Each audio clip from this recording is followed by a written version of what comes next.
Bank and the AFDB to ensure that we build on the success recorded thus far. The desire to establish a new era of trade in Africa was not only expressed by Osagyefo Dr. Kwame Nkrumah, but by all our Pan-African forefathers, and their vision is being realized today through the AFCFTA. A new era of trade in Africa means a new era of connectivity in Africa, a new era of infrastructure in Africa, a new era of creativity in Africa, a new era of opportunities, productivity and development in Africa.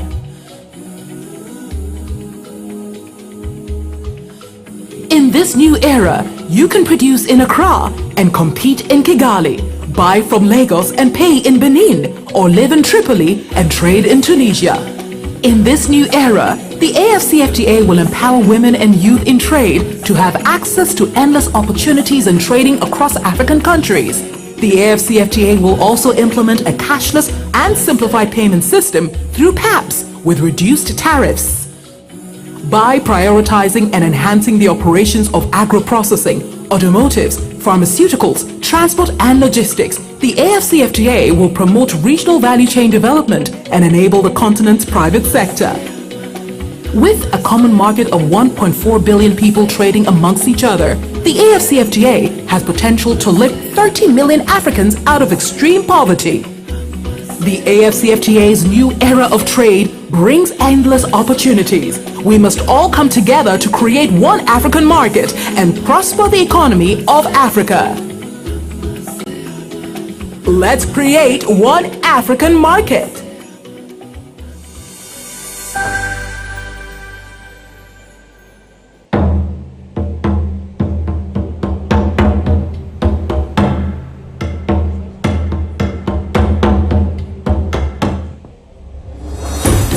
The launch of the African Continental Free Trade Area (AFCFTA) marks an important milestone in Africa's regional integration. The AU theme for 2023, Acceleration of the AFCFTA Implementation, seeks to augment the efforts and activities of the AFCFTA, which is to create a single Pan-African market to ensure free movement of goods, services, business people and capital by eliminating trade barriers to support the private sector and boost intra-African trade.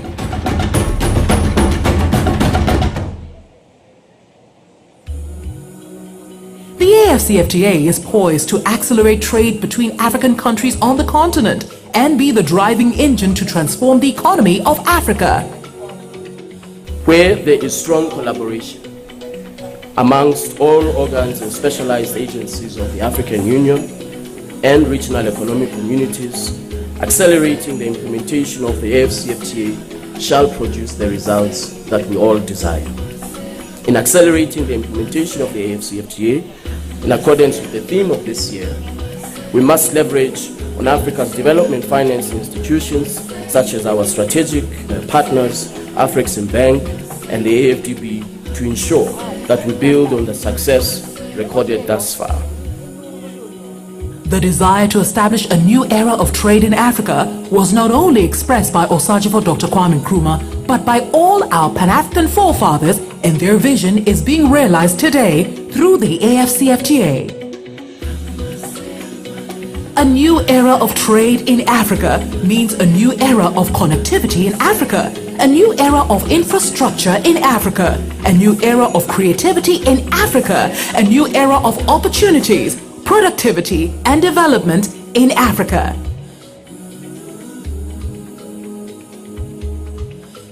In this new era, you can produce in Accra and compete in Kigali, buy from Lagos and pay in Benin, or live in Tripoli and trade in Tunisia.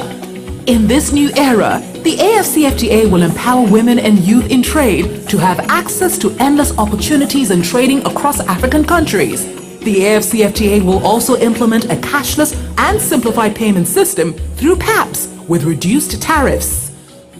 By prioritizing and enhancing the operations of agro-processing, automotives, pharmaceuticals, transport and logistics, the AFCFTA will promote regional value chain development and enable the continent's private sector. With a common market of 1.4 billion people trading amongst each other, The AFCFTA has potential to lift 30 million Africans out of extreme poverty. The AFCFTA's new era of trade brings endless opportunities. We must all come together to create one African market and prosper the economy of Africa. Let's create one African market.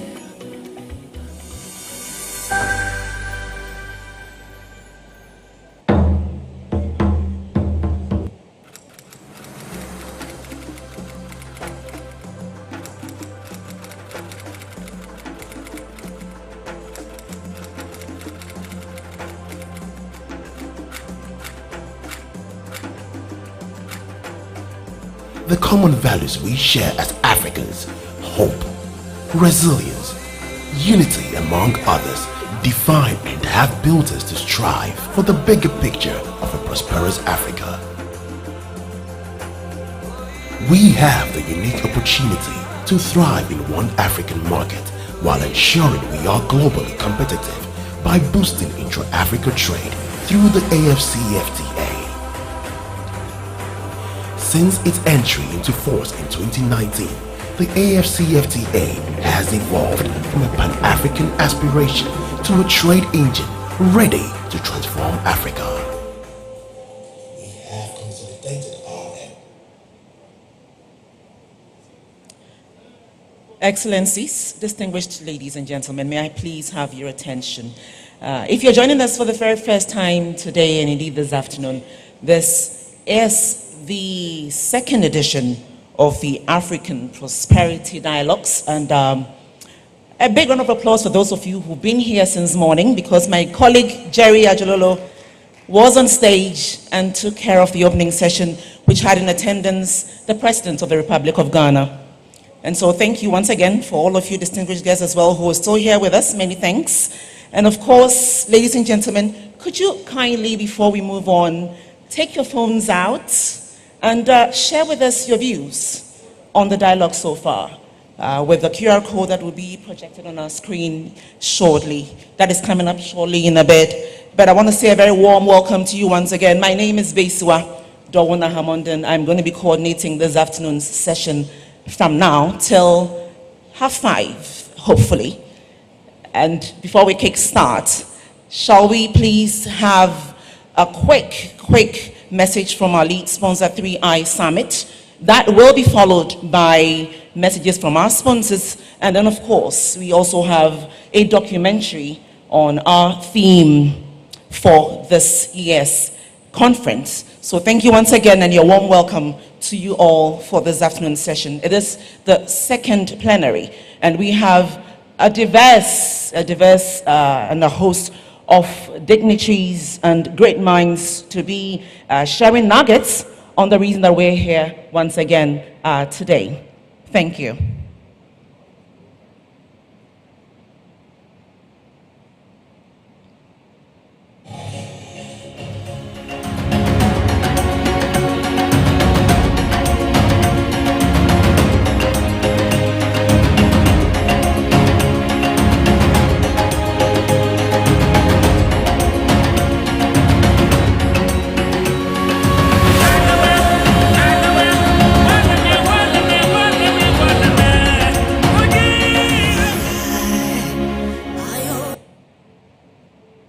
On 25th August 2017, the President of the Republic of Ghana, Nana Addo Dankwa Akufo-Addo, announced the flagship policy of his government, the One District, One Factory initiative, which was to transform the Ghanaian economy from a raw material import and export base into a predominantly manufacturing, value addition, and finished product export-driven sector, leveraging on the comparative advantage of the various districts.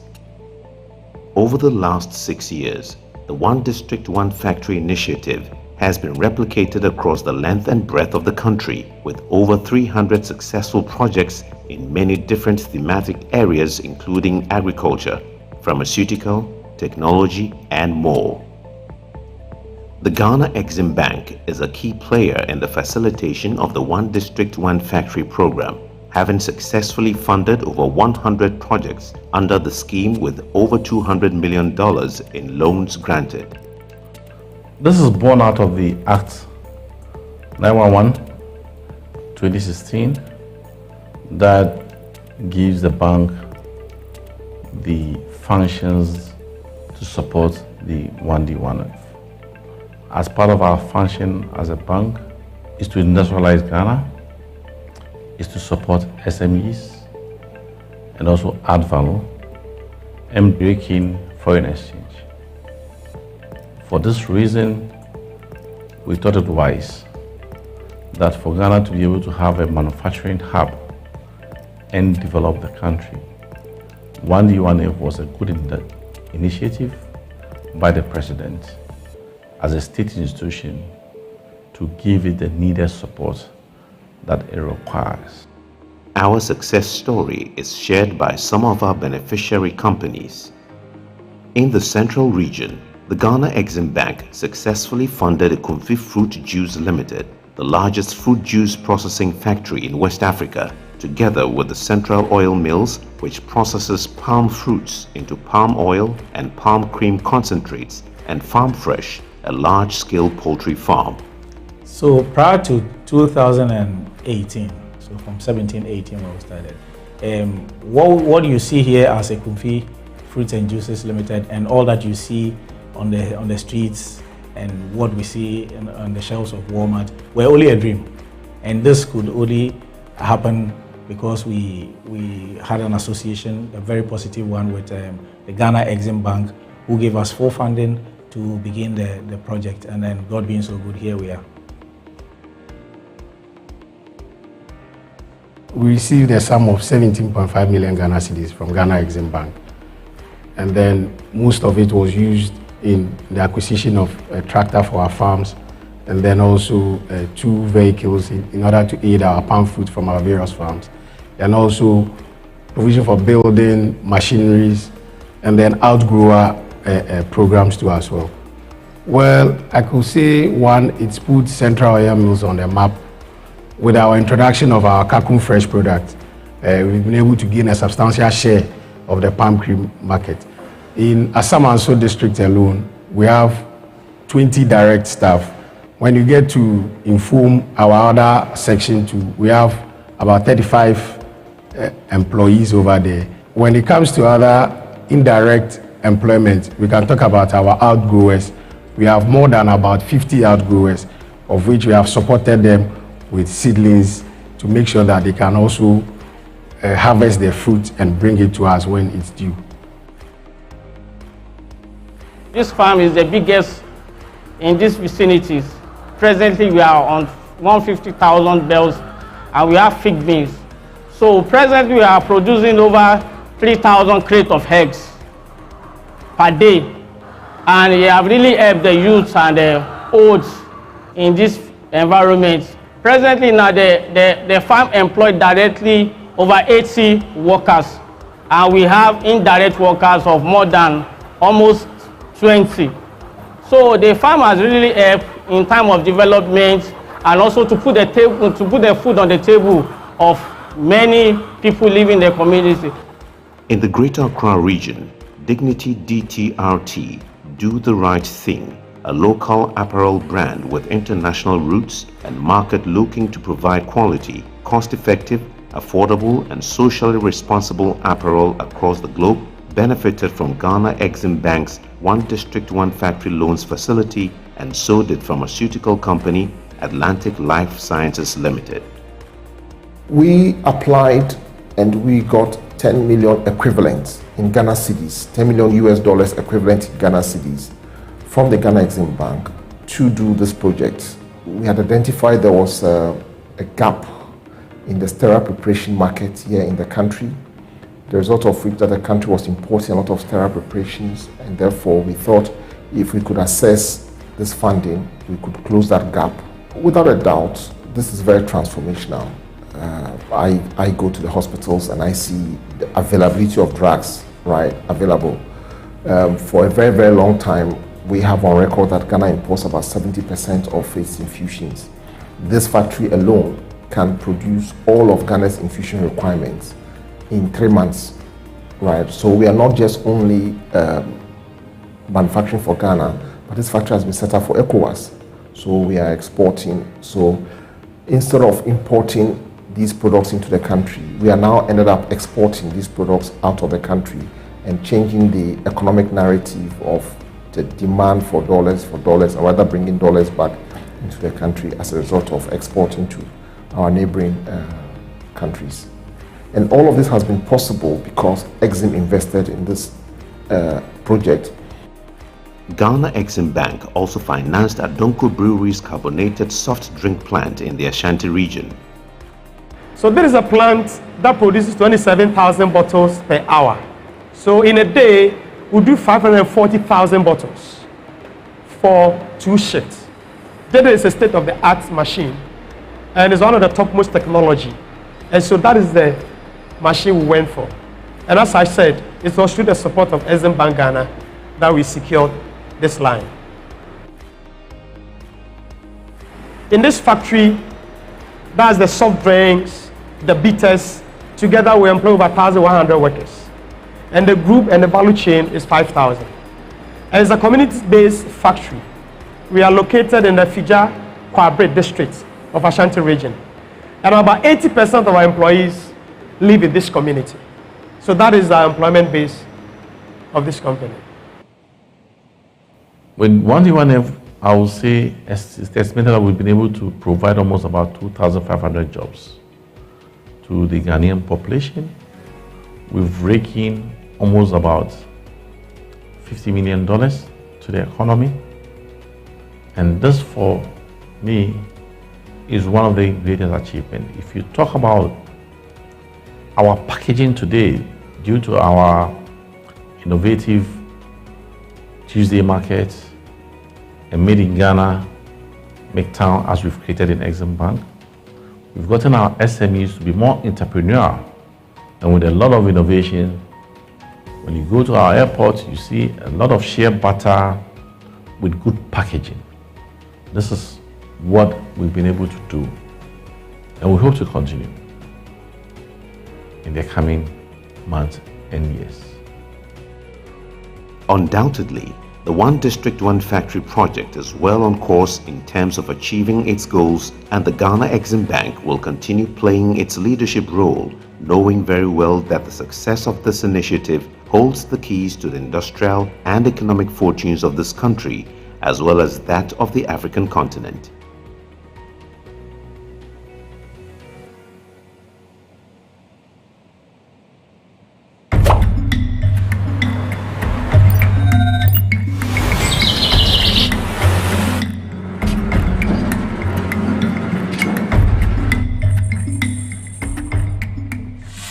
The Africa Prosperity Network, in collaboration with the KGL Group, present the Imagine Project, Transforming the Continent. In the heart of Africa lies a transformative initiative being led by the Africa Prosperity Dialogues in capturing the essence of the African dream. It aspires to propel the continent towards prosperity through actionable policies and bankable projects, empowering Africa beyond aid. Imagine policies fostering raw material transformation within Africa, envisioning specialized regional production and manufacturing hubs, fueling our integration into global value chains. With 60% of the world's most fertile yet uncultivated soils, its future is boundless. The continent's agricultural output is anticipated to soar from $280 billion annually to a staggering $1 trillion by the year 2030. Picture Africa refining its resources, oil refineries in Nigeria, platinum in Zimbabwe, copper in Zambia, lithium in Ghana, coltan in the Democratic Republic of Congo, bauxite refineries in Guinea leveraging industrial advancements to harness the potential of our natural resources effectively. Imagine an interconnected rail network, reducing logistics costs and promoting seamless travel across Africa. Imagine an advanced infrastructure propelling intra-Africa trade.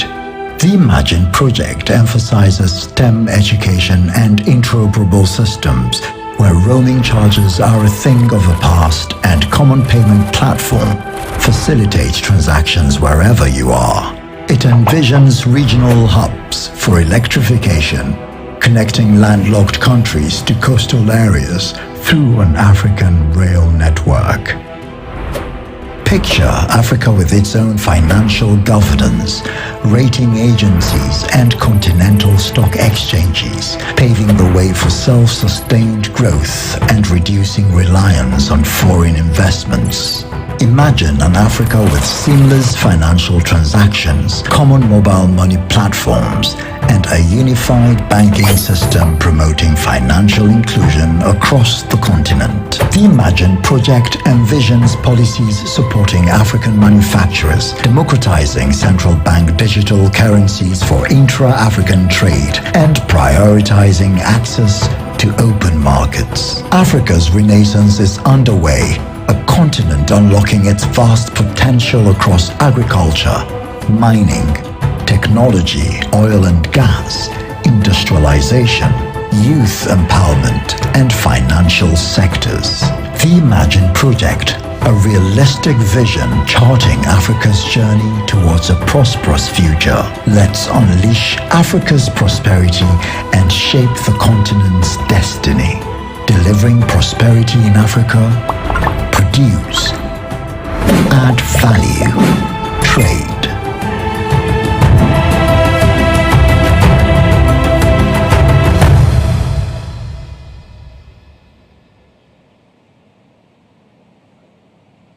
Recognizing Africa Prosperity Dialogues 2024's strategic, institutional, and knowledge partners. United Nations in Ghana, World Food Programme WFP, United Nations Development Programme UNDP, Arab Bank for Economic Development in Africa BADEA, Africa Business Council AFBC, Afrexim Bank, African Development Bank AFDB, United Nations Economic Commission on Africa ECA, Africa America Institute AAI, Africa Soft Power, Oxford Business Group OBG, Ghana Investment Promotion Center GIPC. Recognizing our lead sponsors: 3i Summit 2024, Planet One, KGL Group, MTN, Arab Bank for Economic Development in Africa BADEA, Ghana Maritime, Central Oil Refinery, Tetracor. Recognizing our sponsors.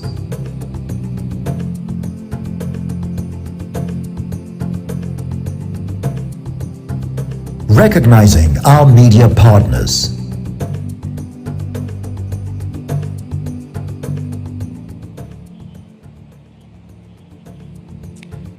Thunderous round of applause for all who have made today and the next coming days happen. Please, you can do better. Thank you. Thank you to our sponsors, our media partners, and all of you who've made it here today as well to be with us to make this a great success. Please do well to get on your phones and give us your feedback. Indeed, your views make us better. Excellencies, ladies and gentlemen, to kickstart our conversations for this afternoon, a very high-level conversation, very first one, we welcome Dr. Aggrey Agunya. He is Executive Director, Forum for Agriculture Research in Africa, FARA, whose duty here this afternoon is to help us put into perspective exactly the topic under discussion. So if you will help me, please, let's welcome Dr. Agunya to set the tone.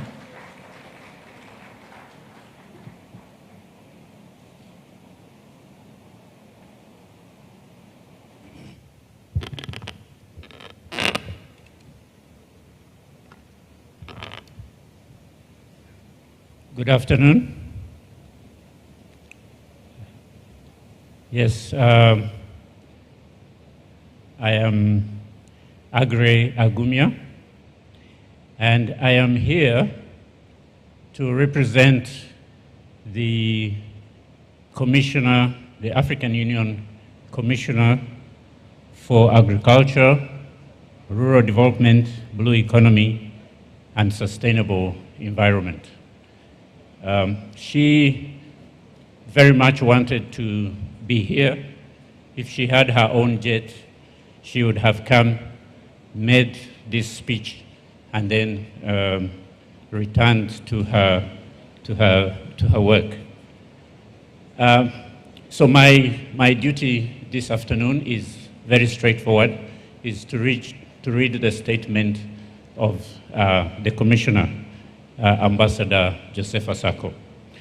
Before I do that, I would like to indulge you for a minute to talk about my organization, which is the Forum for Agricultural Research in Africa, FARA.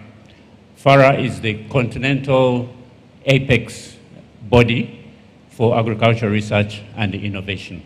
It federates and coordinates agricultural research on the continent, and it has four functions in doing that. We undertake advocacy for research to be considered in the development agendas. We support capacity development, exchange of information among researchers and other stakeholders, and we are engaged in brokering partnerships among African institutions and between African institutions and outside the continent. I'll return to the statement now. The statement goes that, let me begin by expressing gratitude for this opportunity to address the distinguished leaders, stakeholders, and partners present. I am here to share the vision and progress of the African Union Commission, particularly in the pursuit of the Commission's ambitious agricultural and economic goals as outlined in the African Union Agenda 2063. Aspiration 1 of the AU Agenda 2063 places a transformative focus on modern agriculture, on scaled-up production, on improved productivity, value addition, and trade. Exactly the theme of this dialogue. The Comprehensive Africa Agricultural Development Program, CAADP, adopted over 2 decades ago by the African Union heads of state and government, has been a testament to our commitment to the objectives. The objectives are increasing productivity, increasing value addition, and increasing trade. And yet, challenges persist. We find ourselves spending about $90 billion annually to import food, despite having vast uncultivated fertile land and a huge young workforce. I think that's almost a broken record at this conference. Distinguished guests, this reality has compelled us to rethink our approach and take decisive actions. It's time to break free from the chains of dependency and create a resilient and self-sustaining agricultural ecosystem.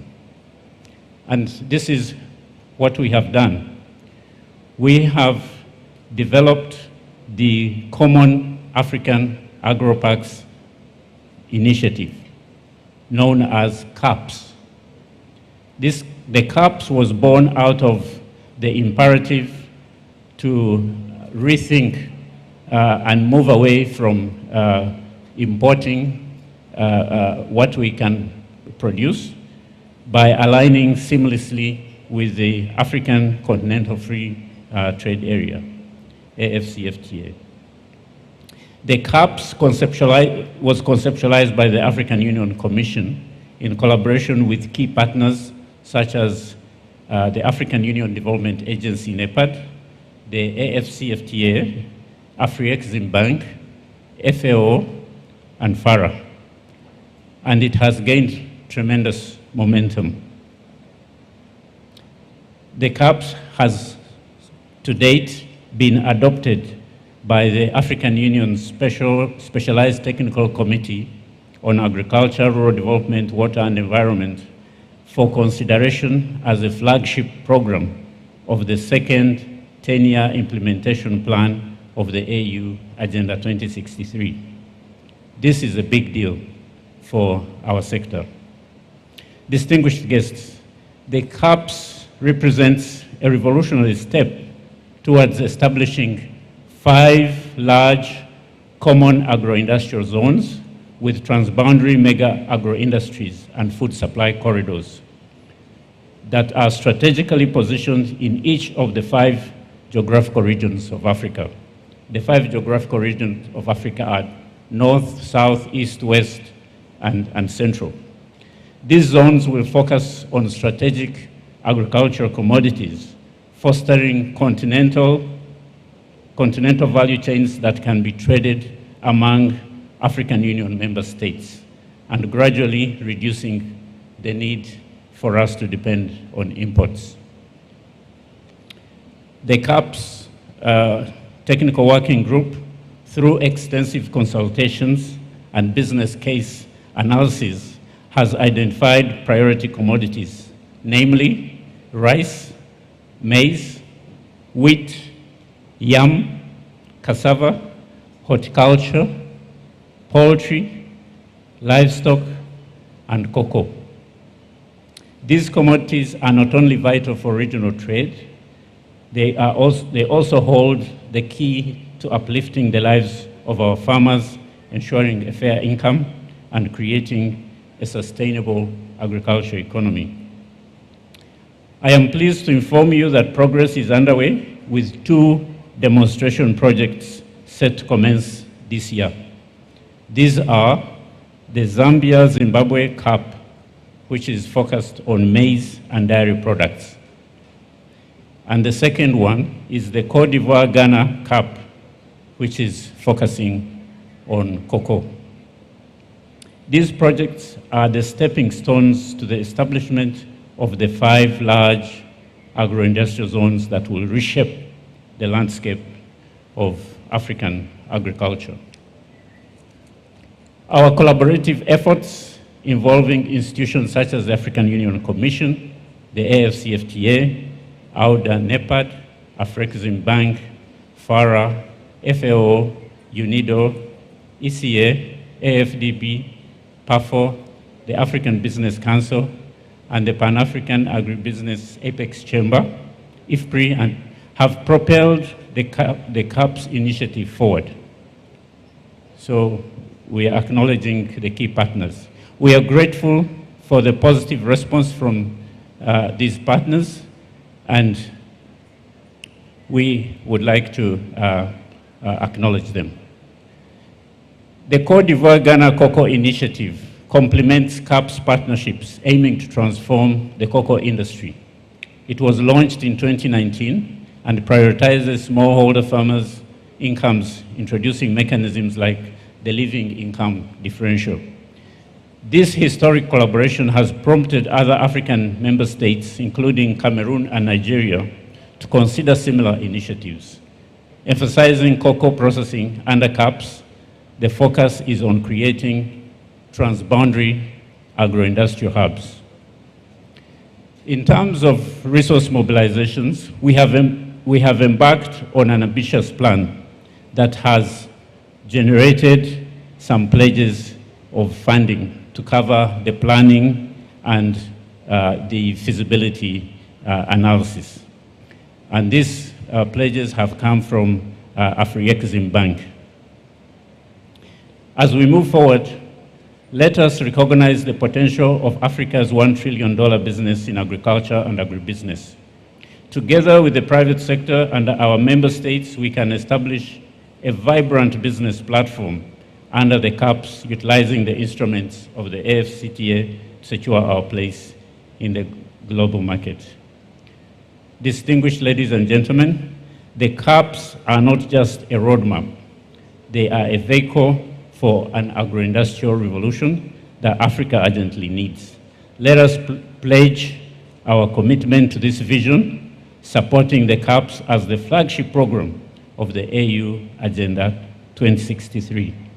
Your blessings and support will be instrumental in making the CAPS a reality, ushering in a new era of prosperity for our beloved continent. I thank you all for your attention. And in her signature sign-off, she says, Obrigado, shukran, merci beaucoup, thank you, asante sana. Thank you. Dr. Aggrey Agonia, ladies and gentlemen, thank you, sir. Now to kickstart our very first session, please join me once again. Welcome the panelists for this particular session. Dr. Brian Acheampong is Minister of Food and Agriculture, Ghana. Barbara Tulu Clements, Director, World Food Program. Alex Arnold Asanvo, Executive Secretary, Côte d'Ivoire Ghana Cocoa Initiative. The rest are Abib Hale Gabriel, FAO Assistant Director General and Regional Representative for Africa. Patricia Poku Diabe is CEO, Plot Enterprises, an Advisory Council member, APN. Ikulu Somado at Siogbevi, he is the Division Manager for African Development Bank. And then we have Amadou Ndao, Group CEO, RMG. May our panelists kindly join me on stage now. Thank you. Please give it up for our panelists once again.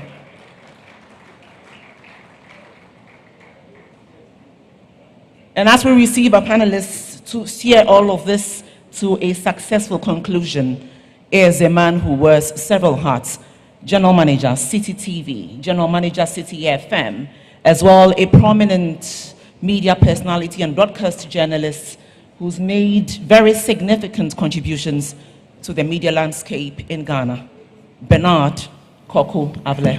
Please give it up for Bernard.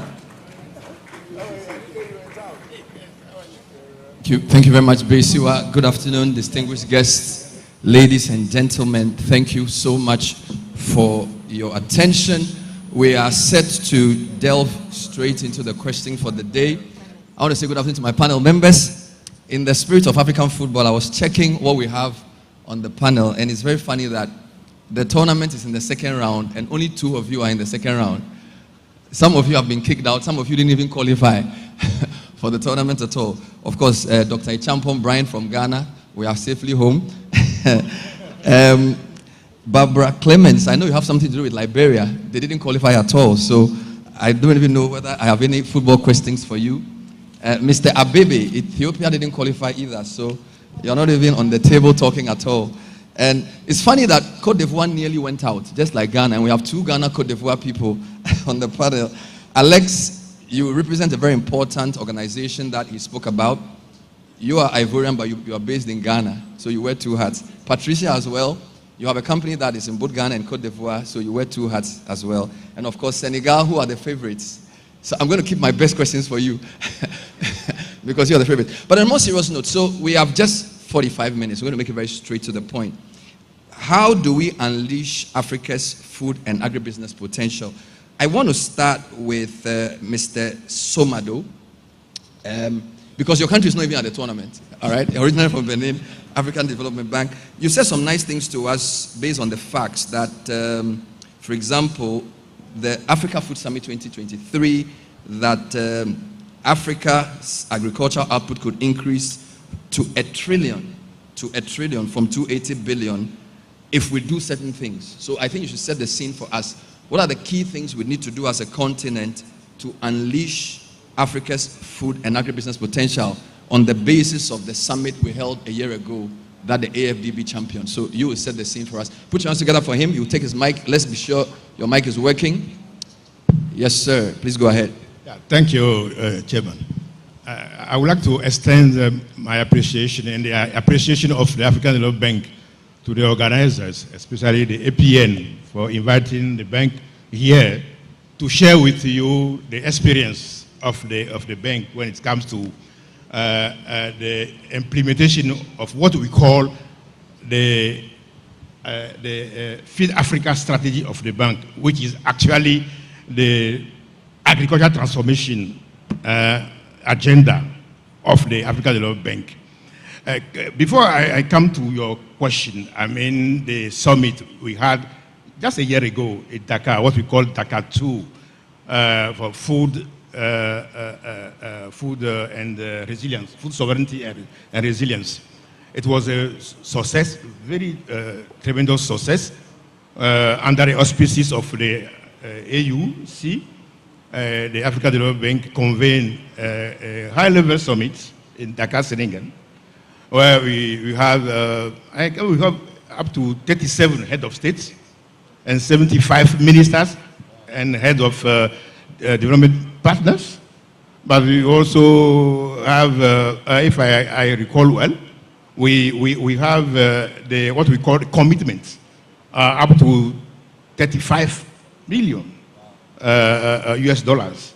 But also, more importantly, where we have 41 boardroom sessions that were chaired by the head of states that present actually what we call the Food and Agriculture Compact, Delivery Compact. It was chaired by the head of state. It was a narrative, actually, of what it takes for each country to be self-sufficient in key agricultural commodities. So at this meeting, what was actually agreed on was to make sure that the implementation of these compacts, that actually is a blueprint of the objective of each country, but also the gap in terms of financing, in terms of partnership, that was clearly mentioned by each head of state of each representative at this meeting. Okay, when we got at this point, at the end of the meeting, at the African Development Bank, we sat down and looked through the 41 compacts, actually. And for example, you have people from Senegal or Gambia here or Sierra Leone, they will tell you if they don't eat rice, they will tell you they have not. Well, I don't, you know them. So when you look at the compacts, what becomes very obvious to the bank is the rice value chain. The rice value chain in West Africa, all the 15 countries in West Africa, they voted unanimously for rice. They are cooperative rice. So then we said, okay, let's support a regional program that will transform this value chain, actually. So we sat down and have an operation of 650 million US dollars that the bank is financing for the 15 ECOWAS countries. Okay. That will be approved this year. Okay. So the project is being formulated. It is mainly, we have mainly 3 drivers you have identified. The productivity of the rice, like you have it here, productivity. How do we increase productivity of the rice crop and then production? Yeah. And then how, after you increase production, you make sure that this production, you transform, that you get the value, added value of this additional rice you got, transformation, processing. But for you to do that, you make sure that you have soft and hard infrastructure. That we invest also massively in that. And we are going to now develop around 700,000 hectares of irrigated land in West Africa alone. Yes, and bringing the productivity of the irrigated rice crop from its current yield of 2 ton hectare to 7 ton hectare by the end of the program. Okay. So aiming at having at the end of the program something about 53 million ton of paddy rice. So that's where we are for the rice value chain.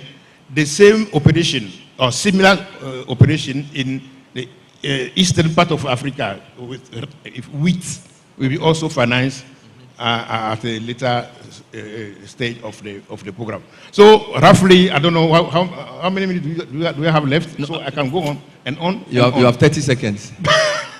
So I'll run up. So that will tell you what this partnership is key. What we are doing, we are not doing it alone. All right. We cannot do it alone because it's a huge program. So we are here to appeal to our development partners who are at Dakar. They make commitments. So these commitments, we still stand on it, so that we can together bring to a close this gap of 40%, self-sufficiency in rice in West Africa. Wonderful. Alone. Please put your hands together for Thank you. Mr. Somado Atogbevi. So essentially, the Dakar 2.0 prioritizes a number of things. Rice is key, productivity, irrigation, infrastructure. Transformation. Wonderful, great story there. Let me come to Ethiopia. I'm using the countries for easy reference. Mr. Abebe, you are here for FAO. You are the Africa Director. I'm just using your country so we can relate. From the FAO perspective, what are your thoughts on how to unleash Africa's agri and agribusiness potential, and how well are we doing? Thank you. Good afternoon. Good afternoon. Let me also start by expressing appreciation for the APN for organizing this excellent dialogue, but also for flagging the agenda of agriculture and agribusiness as the center of the dialogue, because this is very important. In the morning, His Excellency the President gave us some numbers about arable land. Let me tell you the paradox. FAO had recently published a report, a study. It's on Africa data on environment, agriculture, and land. The cultivated land, I'm not talking about arable land, the total cultivated land under crops in Africa amounted about 350 million hectares. And if you compare this with the cultivated area under crops in the European Union, this is twice. So Africa cultivates crop land which is twice the size of cultivated land in the European Union. And yet, we depend on imports from the rest of the world. This is a paradox. And the reason, I think the key to the solution lies also in understanding this paradox. The problems is lack of productivity, low productivity. And Africa's productivity level is, on average, 30% of the developing countries' average. And now here we are with private sector who promotes investment, competitiveness. In this kind of situation, how can we make our agriculture and agribusiness competitive? If we are talking about value addition, when the foundation is missing, the foundation meaning the production goes in desired level of quantity and quality, the opportunity for value addition itself is going to be undermined. And that is why in Africa, our products, local products, are competed out in our local markets from products coming from other countries, be it rice, livestock products, name it. So the solution lies in increasing productivity. Okay. And when we talk about productivity, who are the largest producers of agriculture in Africa? It is the smallholder farmers. The majority of production comes from smallholder farming, who have limited capacities, who lack the agency, who lack the capacity. And I think one of the strong messages that should come out of this message is how can the private sector, in partnership with government, work with smallholder agriculture to promote productivity of agricultural production. Last point, because we are talking about innovation, we are talking about incentives for investment to pay off. There is a need to provide incentives, and the role of government is going to be very, very important. I tend to differ with observations in the morning who tend to undermine the role of government. Government in Africa, when it comes to agriculture, is key. We want more government involvement and support. I'm seated with a government minister here who is also a private sector. He understands. Without the government support and commitment, we can make very little difference. You've mentioned my country, Ethiopia. Now Ethiopia's name is mentioned with wheat, for example, production.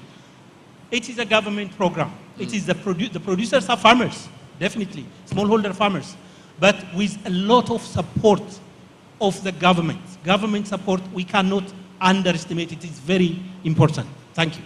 Thank you very much. Please put your hands together for Abebe Haile Gabriel, FAO. Let me come down to Liberia now. Still with that framework. So, Ms. Tulu Clemens, what is the FAO's, the World Food Program, by the way, WFP's thoughts around increasing or unleashing Africa's and agribusiness potential? Because I know you're very big on food security as an issue. So if you can just give us some thoughts around what the WFP thinks about how to unleash Africa's productivity, which is the key issue here. Well, I'll go beyond thinking. I'll tell you what we do here in Ghana. First and foremost, our lead partner in food security is the Ministry of Food and Agriculture. We align ourselves to support the programs that they have, most appropriately the Planting for Food and Jobs. Now we have a concrete example of what we believe is key for unleashing the agricultural potential in Ghana, because we've walked that talk. Several years ago, the World Food Program made a catalytic investment in Premium Foods Limited. As you know, with World Food Program, we're in many countries where is predominantly humanitarian assistance. So we have a huge uptake, procurement of food to give to those operations. And that investment in Premium Foods was catalytic because it set the signal for many commercial banks to invest in that company. 3 or 4 years later, Premium Food is a producer of WFP's super cereal, and we are uptaking that cereal from Ghana. I think this year alone we had about 10,000 metric tons. Cumulatively, that amount exceeds up to 20,000 metric tons. So for us, these are the opportunities that we're looking at, and I think it goes along the tagline of produce, where the focus is on localization and buying from smallholder farmers to add value in order to trade. So we have many of our operations outside of Ghana that are uptaking, and it's that formula that we hope to align ourselves with the ministry to do just that, but perhaps on a larger scale. Wonderful. Thank you. Thank you so much. Put your hands together for her. You've made it brief. We may come back to a second question, but let me go to Mamadou Ndao, Group CEO of RMG. Everybody says the problem in Africa is not production, it's productivity. And I know that RMG is big on productivity. In Ghana, we know you for fertilizer and other inputs. What are your thoughts around what to do to catalyze and increase productivity on the continent? Good afternoon, and for all the audience. So, from my point of view, as private sector, we are a group, diversified group, doing agro-phyto, and also we have farms in Ghana, Ivory Coast, and in Senegal. So, for me, just to come back to the first idea, unleashing the African potential, what I can share with you is the issue I have when I'm running my operation in those countries, because I have this privileged point of view that I can compare what's happening in Senegal, in Ivory Coast, in Ghana. The first point is, let's say, the competition of the imported goods, where here in Ghana we have farms, we are producing around 10,000 tons of rice. We don't have issue to sell it, but we see that the imported rice are present in the market and didn't allow us to grow, or it's be risky for us to go bigger. We have the opportunity, the land is here, we managed to have the land, we have the water, we know how to produce rice, but then when it comes to market now, we have doubts. So one of the ideas that I can share with you is in what way a government or institution can implement some kind of levy on rice imported, where the imported rice will fund the local rice. Whoever imports rice will put small money, and this levy will go directly to the local rice producer. And it allows to discourage the importer, let's say, and then to encourage us. So that is the first idea I have. And the second is, it came to AFTC, because I can have rice in Ghana, but I cannot sell it in Burkina, because I have to pay tax there. We have a factory of chemicals, phytochemicals in Ivory Coast. I produce for Ivory Coast, but I cannot bring it here in Ghana. It's cheaper for me to import the chemicals from China, India, than to bring the one that I have in Ivory Coast. And maybe with this free trade policy, we will come there. So now, coming back to your last question about productivity.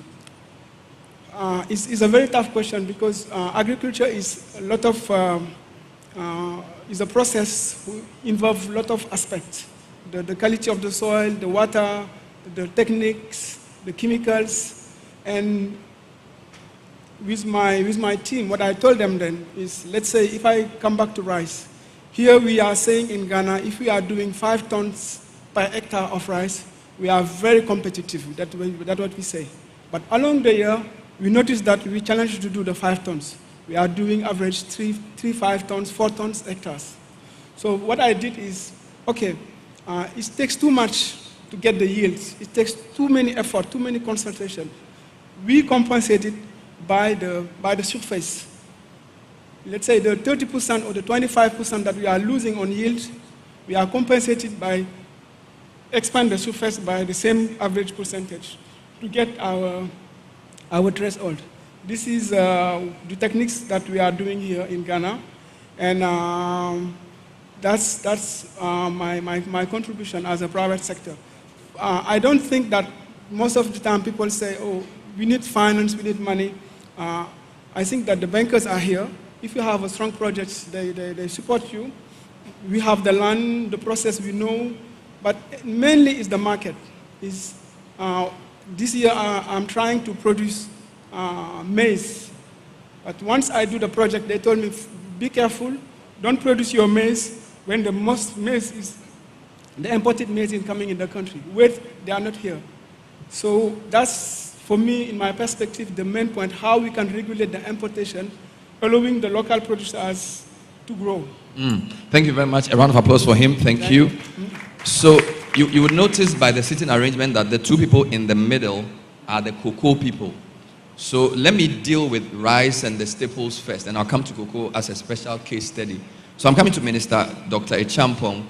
He's spoken about rice as a big thing. You launched Planting for Food and Jobs 2.0. WFP has mentioned they are your partners.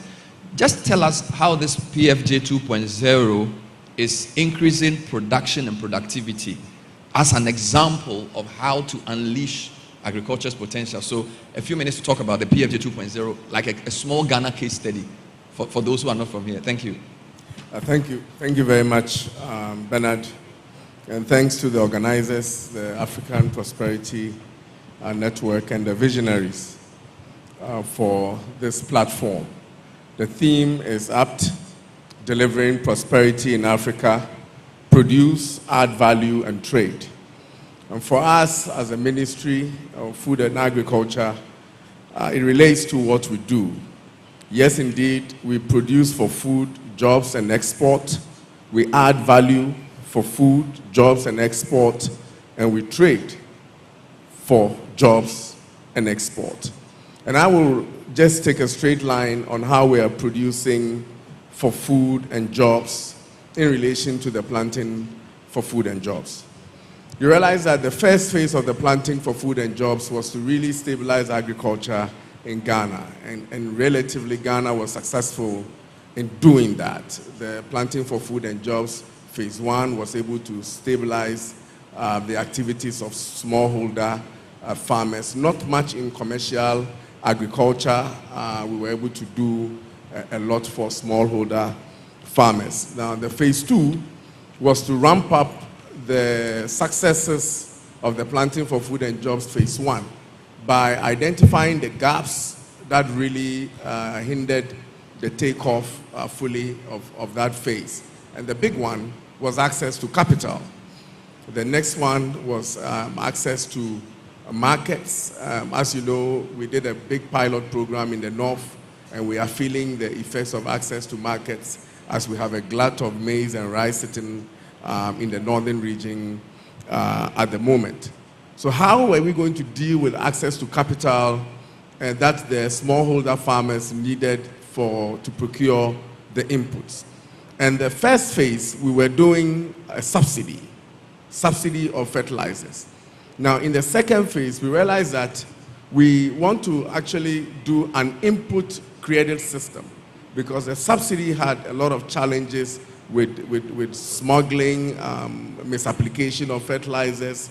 There were no aggregators, extension officers, and varied problems that came with. So with the input credit system that government is going to employ in the planting for food and jobs phase 2, a young farmer, is being encouraged to take about 10 acres of land. If you're able to do that, between 5 and 10 acres, if you're able to do that, we will give you the inputs, in this case, free, to start planting. We will give you agricultural machinery services, and then we will give you extension service. We will also give you improved seeds and monitor to ensure. Bernard, I'll give you a direct example. If you crop 10 acres of maize, as we have calculated, you should be able to deliver for us an acre 50 bags of 5 kg, 50 bags of 50 kg maize. Now, that is if you have properly applied the right seed, the right fertilizer, and the right agronomic practices. And that is what planting for food and jobs is focused on. If you are able to do that, a farmer will be able to deliver for us 50 tons of maize per year. That 50 tons of maize per year will earn a farmer about 9,000 Ghana cedis. That 50 tons of maize, Bernard, we consume 2.5 million metric tons of maize per annum. And therefore, if you have one farmer producing 50 tons, it equates to about 50,000 farmers producing what we consume. So if we are able to, under the planting for food and jobs, and that is a plan, to mobilize 50,000 young people to produce just maize for us, we will be able to feed ourselves.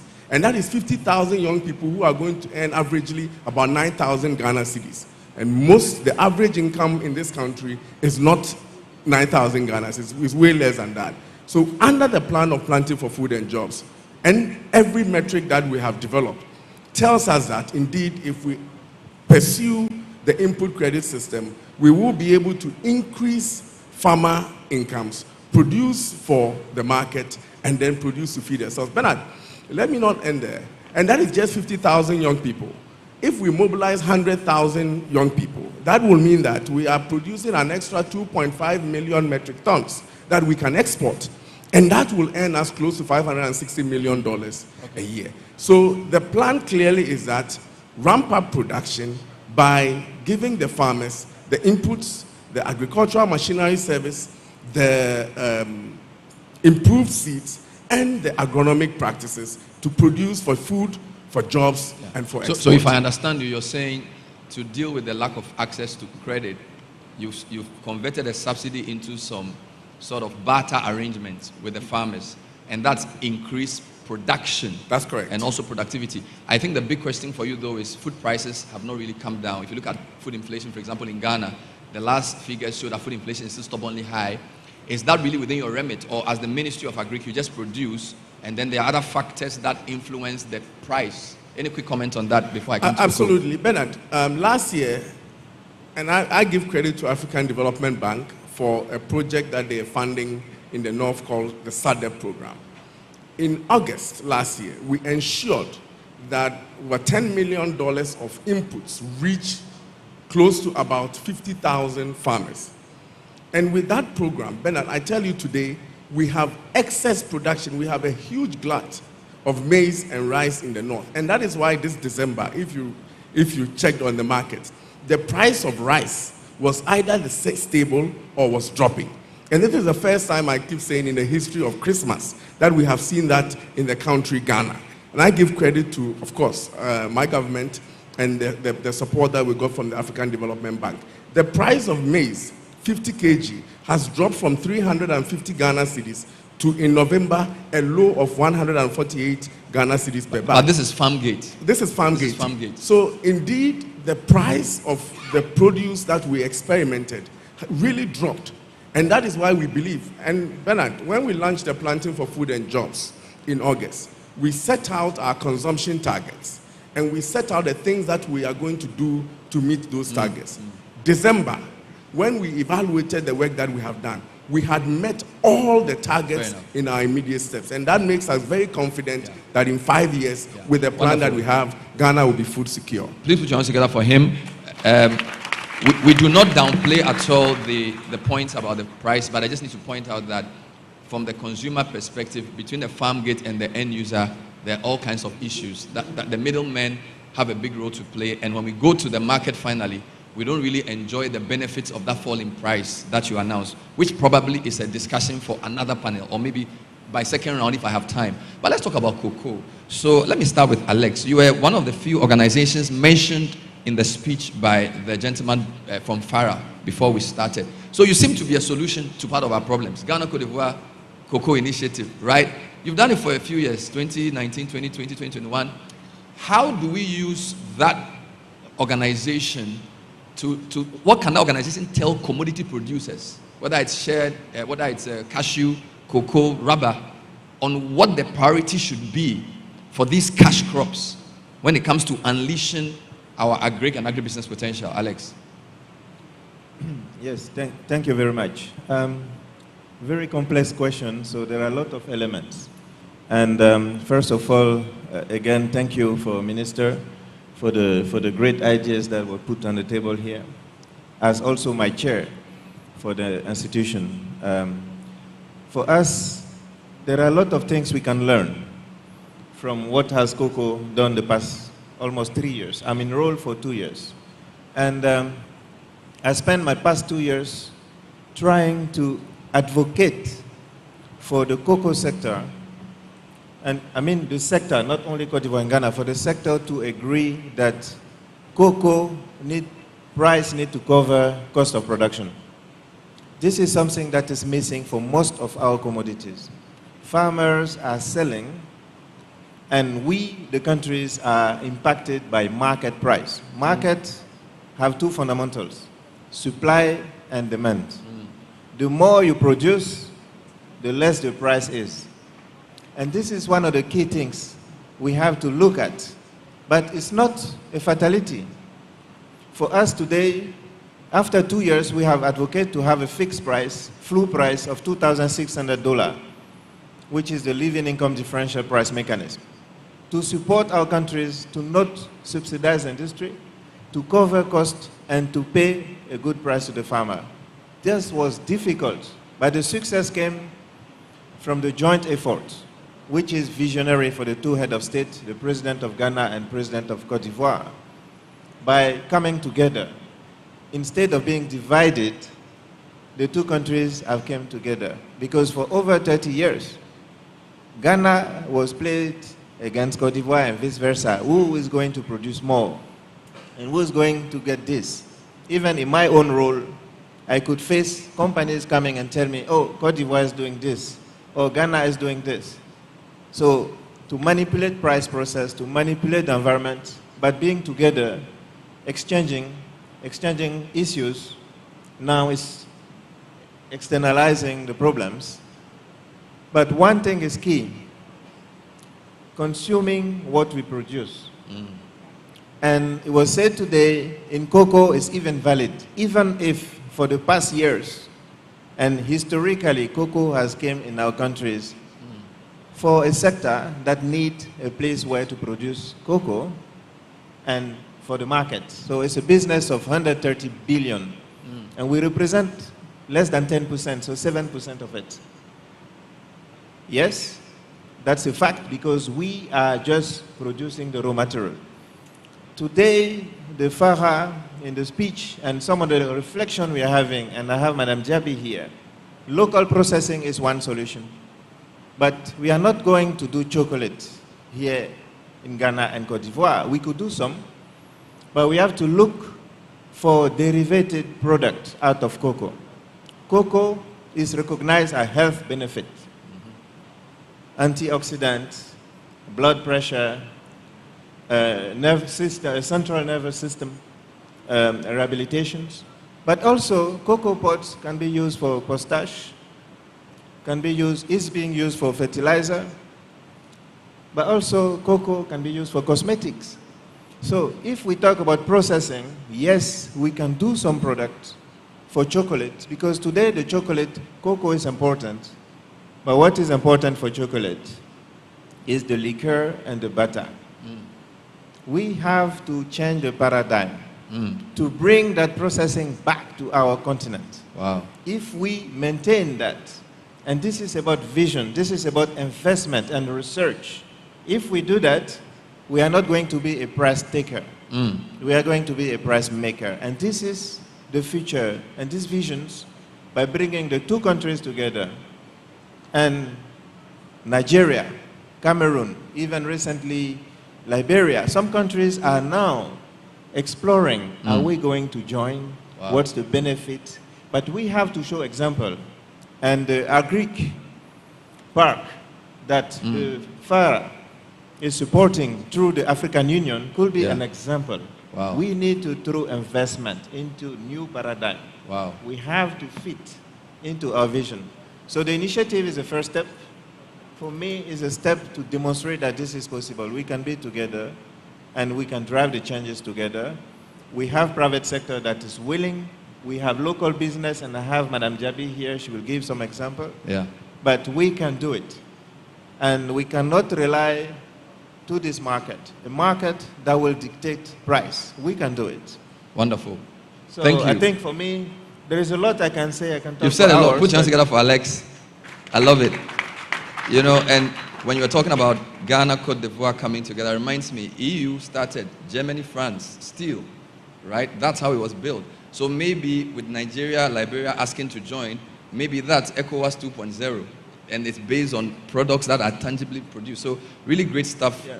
And I just want to add, this is because it works, and this is also because it shows that government commitment is key. Having in my board Minister of Agriculture from both countries shows that really it's not just Cocoa Board and the boards, the regulatory affairs, but this is about implementing things that will be reflected into policies. And I think that's also the importance. Wonderful. Government commitment. Wonderful. Thank you, Alex. And it's want to point out that in Ghana, under this government, cocoa has been brought back under the Ministry of Agriculture. So it was under Ministry of Finance, but the focus has come back to agriculture. So that tells you the commitment. Let me come to Patricia. You are for you a solution. We don't have any question for you because we've discussed lots of things. We've observed admirably how Plot has grown, what you do in the sector.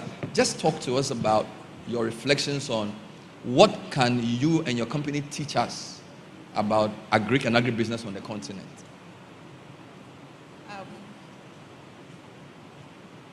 Is it on? Alex, please help me there. what has Plot learned from being in agribusiness? Yes. I'm laughing because it has taught us some harsh realities of the world we live in today.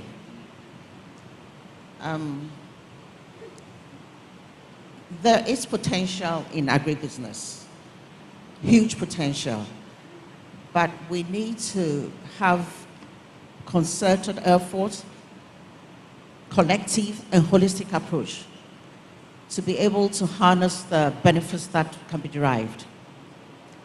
As of now, I would say that in Africa, we are at a disadvantage. Coming from trading and thinking I wanted to contribute to national development by adding value to our beans as opposed to just exporting the raw beans.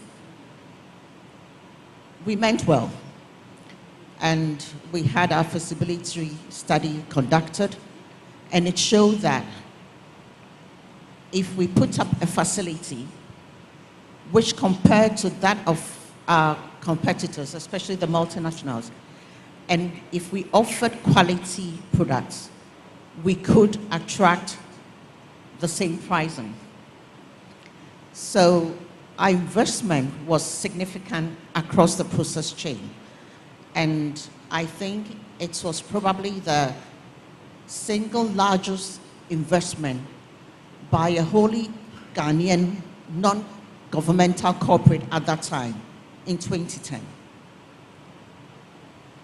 The first reality check was to realize that origin products were systematically discounted on the market. When I say origin products, I mean Ghana, Cote d'Ivoire, Nigeria, Cameroon, the producing countries. We refer to them as origin. So not because of quality issues, nor inferiority, but simply because of the origin source. Our competitors, the multinationals, they sell through their parent companies. So they sell on the market as X or Y brand, and so they don't suffer the same fate. So we knew that we were going to compete on the international market, and we had to give our buyers comfort, a level of comfort in terms of quality assurance. So Plot Ghana, as far back as 2011, was the first in the food processing sector, and not just cocoa, the food processing sector, to attain the highest certification at that time, ISO 22000, when all the others, including the multinationals, were at ISO 19000. We raised our certification profile later to FSSC 22000, BRCA, currently the highest in terms of food management system.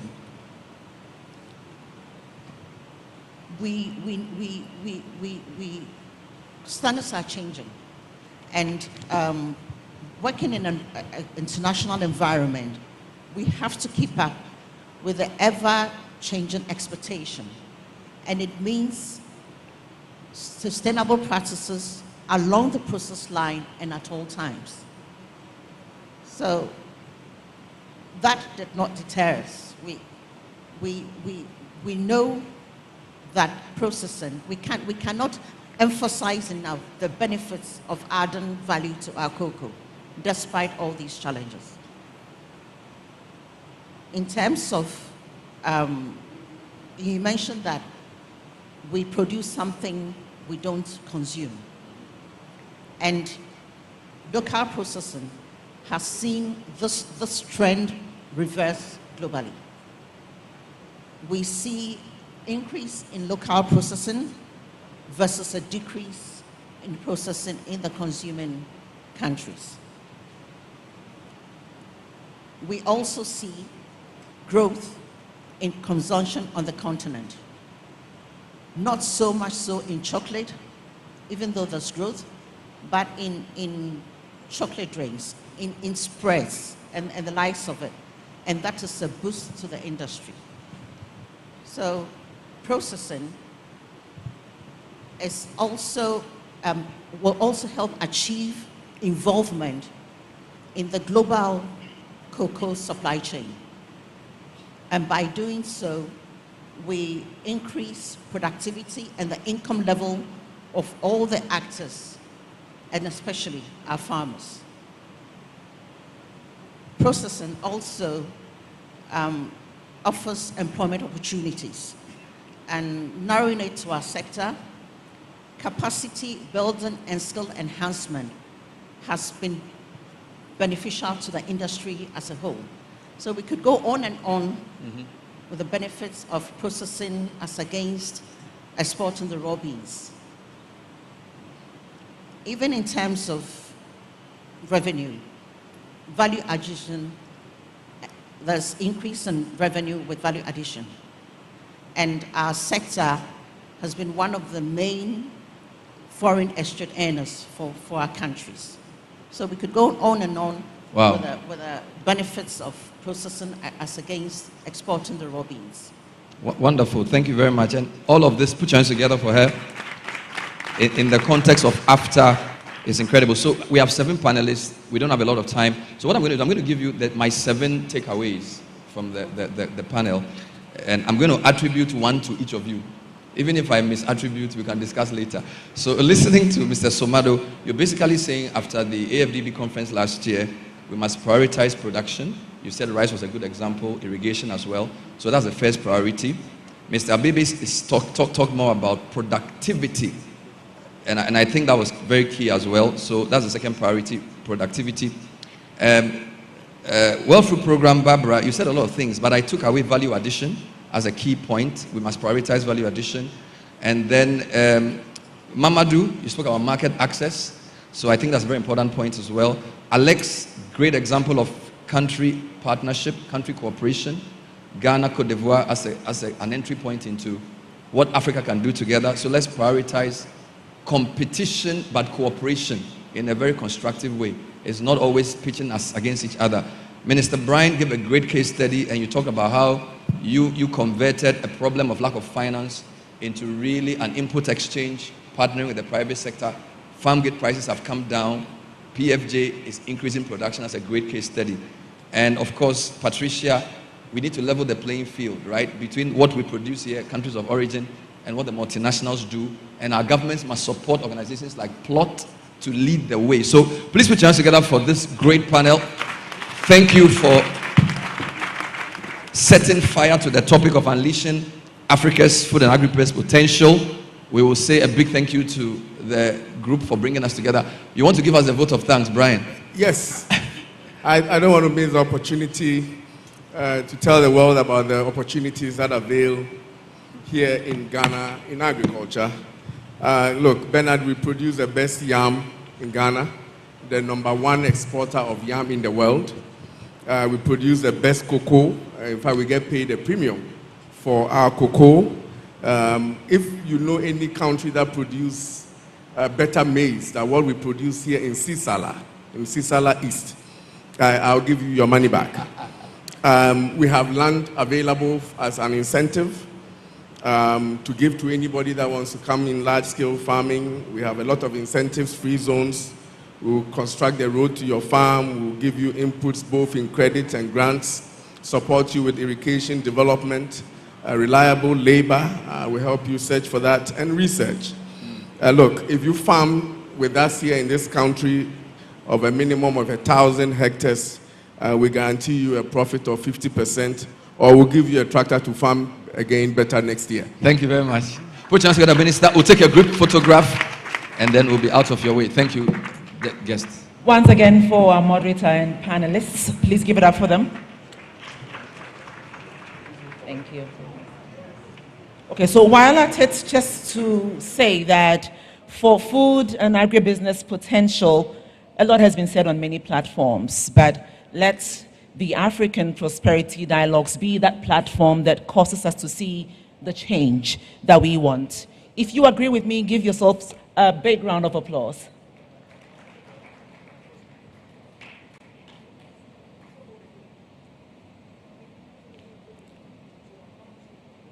Okay, thank you very much. Thank you. Please give it up for them as they go back to their seats. We're moving on now to our next conversation. And this is a topic that continues to gain currency in our parts of the world. And I'm talking our continent, the African continent. The context is on Africa's primary economic products for the last 100 years or so.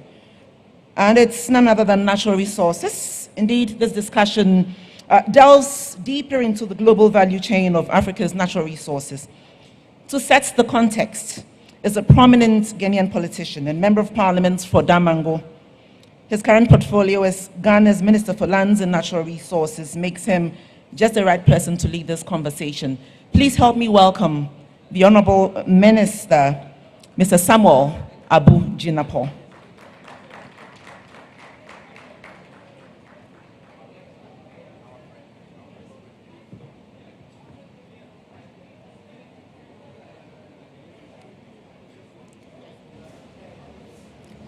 Ladies and gentlemen, please take your seats. Please take your seats. Mr. Samuel Abu Jinapor has the floor. Thank you. Honorable Ministers, heads and representatives of regional economic communities, Excellencies, members of the Diplomatic Corps, Executive Chairman of the African Prosperity Network, Acting Chief Executive Officer of African Prosperity Network, conference delegates and participants, distinguished guests, ladies and gentlemen. I am grateful to the organizers of this conference, the African Prosperity Network, and its partners, Office of the President of Ghana, and the African Continental Free Trade Area Secretariat, for once again putting together these dialogues, and for the opportunity to speak on this consequential topic of, quote, extracting greater value from our minerals, the case of gold and lithium in Ghana, end quote. Though in its second year, the African Prosperity Dialogues has obviously become one of the most important and transformational conferences on the continent, aimed at utilizing Africa's untapped potentials and resources to advance economic fortunes and prosperity. Excellencies, we cannot talk about Africa's prosperity without talking about her natural resources, which for years have been the fulcrum around which most of our economies revolve.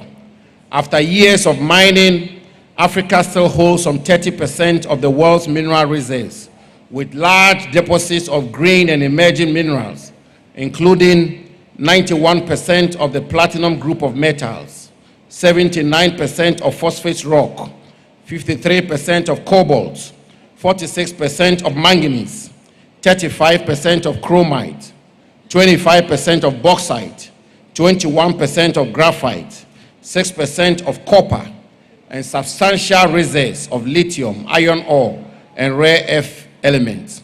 Regrettably, over the years, the exploitation of these resources has not optimally benefited the African peoples. According to the 2023 Multidimensional Poverty Index report, nearly half of the world's 1.1 billion people live in sub-Saharan Africa. And using the International Monetary Fund's GDP per capita income, 25 out of the 30 poorest countries in the world are in Africa, including countries with large reserves of natural resources. The reason for this unfortunate situation is obvious. Over the years, our natural resources industry has been dominated by foreign interests and the export of raw minerals, denying us of any value addition or linkages to other sectors of the African economy. A 2018 United Nations Economic Commission for Africa study rightly concluded that Africa's underdevelopment, despite the vast deposits of resources, is largely due to failure to attract sufficient investment in other diversified activities along the value chain of our resources and our overdependence on the export of raw materials. In my country, Ghana, for instance, despite mining gold for over a century, and despite being the leading producer of gold on the continent, we still lack refineries to refine this precious mineral. And even though we boast of the second largest smelter in sub-Saharan Africa, the Volta Aluminium Company, VALCO, we have to export our bauxite resources in their raw state and import alumina, which is refined bauxite, for VALCO to smelt into aluminium. This is certainly a sorry story, but this story is not different from other parts of the continent. For example, Democratic Republic of Congo, which holds the largest reserves of cobalt, estimated at 51% of global cobalt reserves, export the raw ore or its concentrate. And Zimbabwe, which holds Africa's largest lithium reserves and ranked 6th globally, export raw lithium ore. Yet, Bloomberg estimates that the global lithium industry at the mining stage is about 11 billion United States dollars, but the value of the industry at the highest end is over 7 trillion US dollars. Unsurprisingly, therefore, African countries involved in the exploitation of lithium are said to be making a paltry 10 to 15% of this trillion-dollar industry. Distinguished guests, there is no better time than now to interrogate this subject, particularly as the world transitions to green energy, with lithium and other green minerals becoming critical for this transition. The theme for this conference, quote, delivering prosperity in Africa, produce, add value and trade, end quote, is therefore apt, and I have absolute confidence that the panelists for this discussion on, quote, extracting greater value from our minerals, end quote, will prefer recommendations that will ensure that the exploitation of our natural resources delivers prosperity for the African peoples. But before I yield to the moderator and panelists, ladies and gentlemen, permit me to share some brief thoughts on this seminal topic. There are two fundamentals that are sine qua non to extracting greater value from our mineral resources. Firstly, value addition. We cannot transform our economies if we continue to dig and ship. That is why, since assuming office in 2017, Ghana's President Akufo-Addo has been working to ensure that we add value to our mineral resources. Today, for the first time in our country, government has established, through a public-private partnership, a 400-kilogram gold refinery to refine the gold we produce, and we are working to secure a London Bullion Market Association LBMA certification.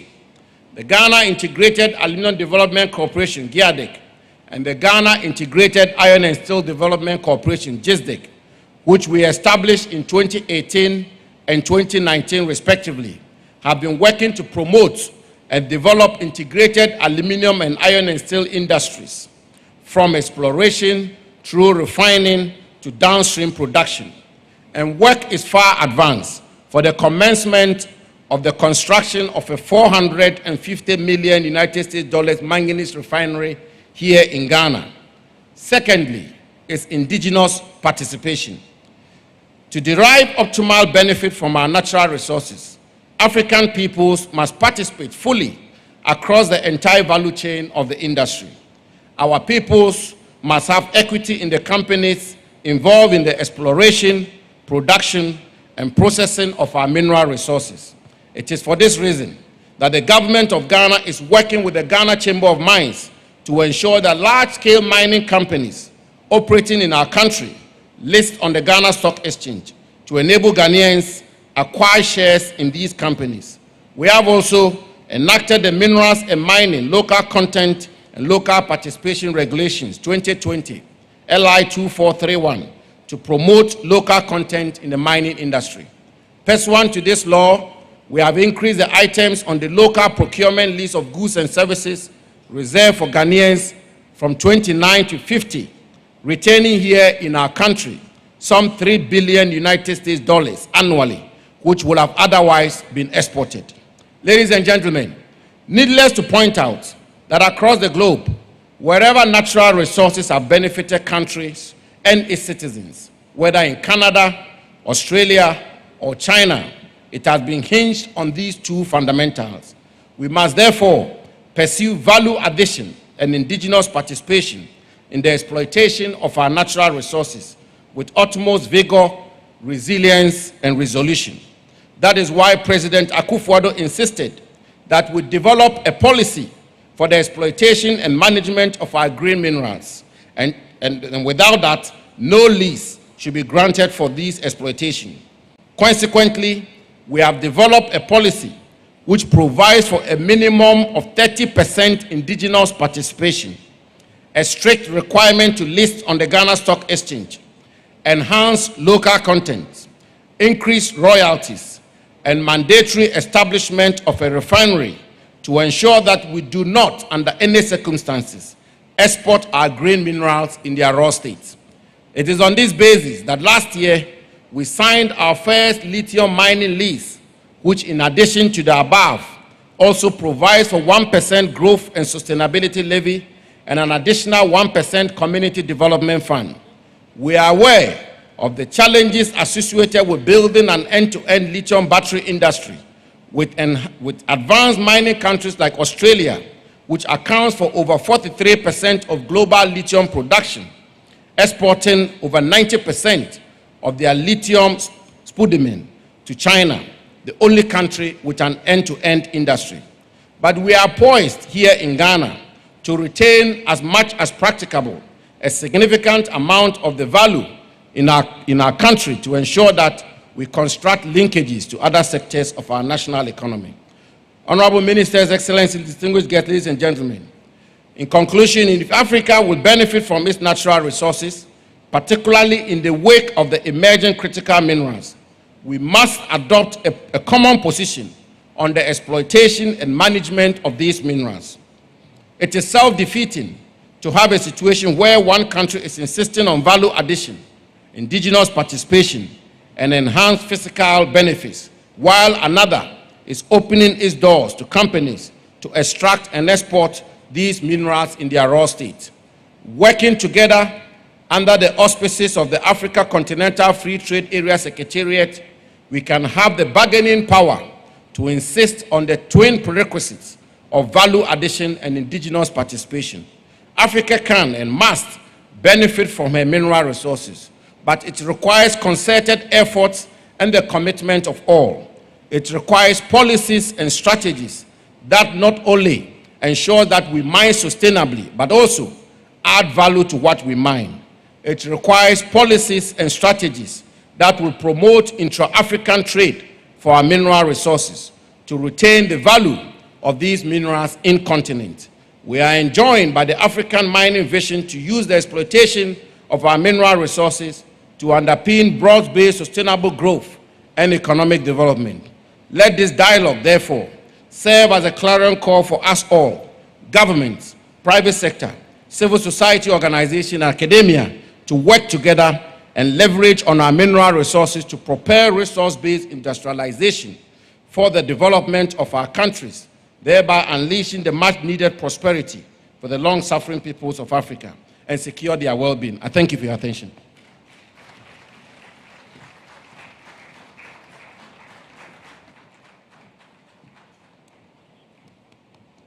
Thank you very much, Honorable Samuel Abuji Napo. Very shortly, I'm going to be introducing our panelists for this session. But before then, let us quickly, Excellencies, ladies and gentlemen, recognize our sponsors and, of course, our lead sponsor, 3i Summit. And then we take a short clip on our Imagine Projects Value Edition.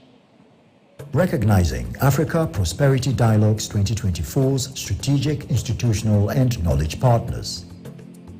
United Nations in Ghana, World Food Programme WFP, United Nations Development Programme UNDP, Arab Bank for Economic Development in Africa BADEA, Africa Business Council AFBC, Afrexim Bank, African Development Bank AFDB, United Nations Economic Commission on Africa, ECA, Africa America Institute, AAI, Africa Soft Power, Oxford Business Group, OBG, Ghana Investment Promotion Center, GIPC. Recognizing our lead sponsors, 3i Summit 2024, Planet One, KGL Group, MTN, Arab Bank for Economic Development in Africa, BADEA, Ghana Maritime, Central Oil Refinery, Tetracor.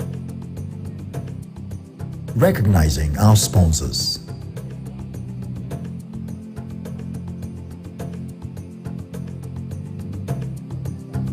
Recognizing our media partners.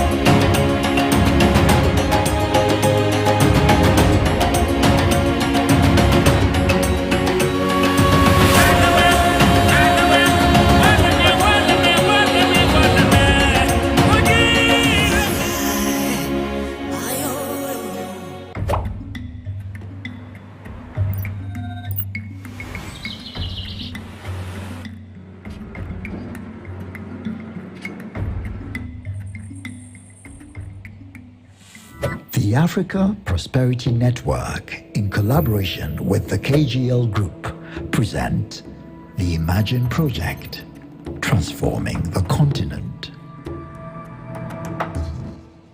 Imagine policies fostering raw material transformation within Africa, envisioning specialized regional production and manufacturing hubs, fueling our integration into global value chains. Produce, add value, trade.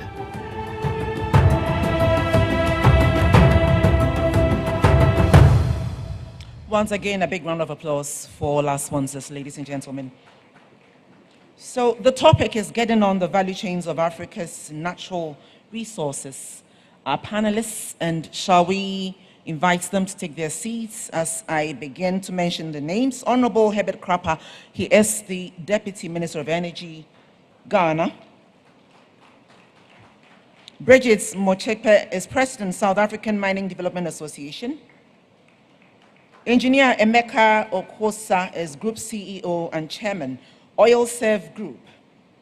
We also have in our midst, or joining the discussion, Group CEO and Chairman, Founder, I beg your pardon, also joining the conversation, Founder and CEO, Accents and Arts, Madame Constance Swanica.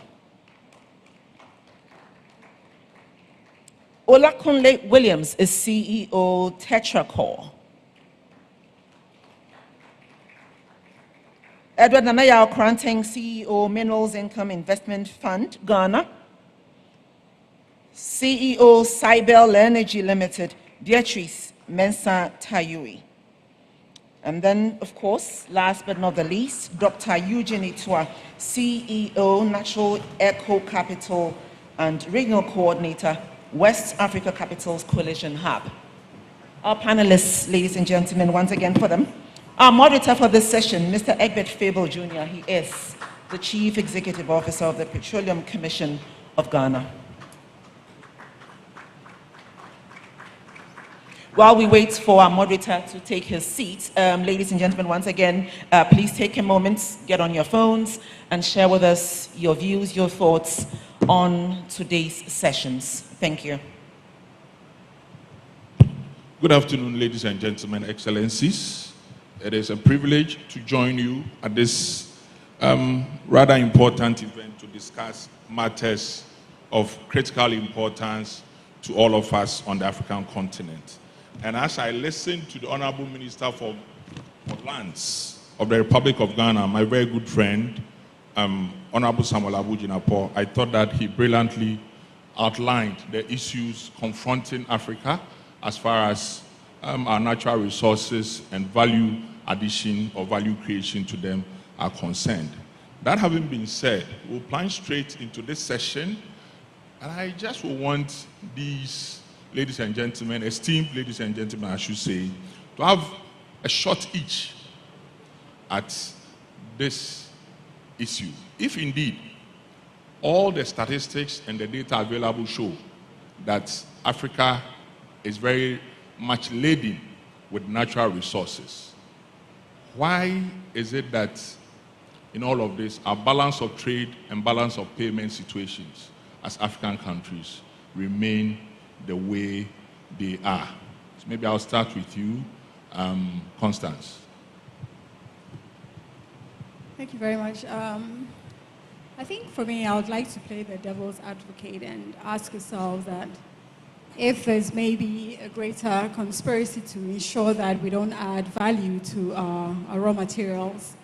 And I take this the way, I think we're colonized, our colonial heritage, that it was never our colonial masters' interest to ensure that we add value to whatever we produce. And so if you look at our human capital, we really don't even have the human capital who really have the technical expertise that it takes to ensure that, from source all the way to, finished product, the critical mass of the people who actually should be working on our mines and other sectors are really not there. So I'd like us to start thinking about the root cause as well.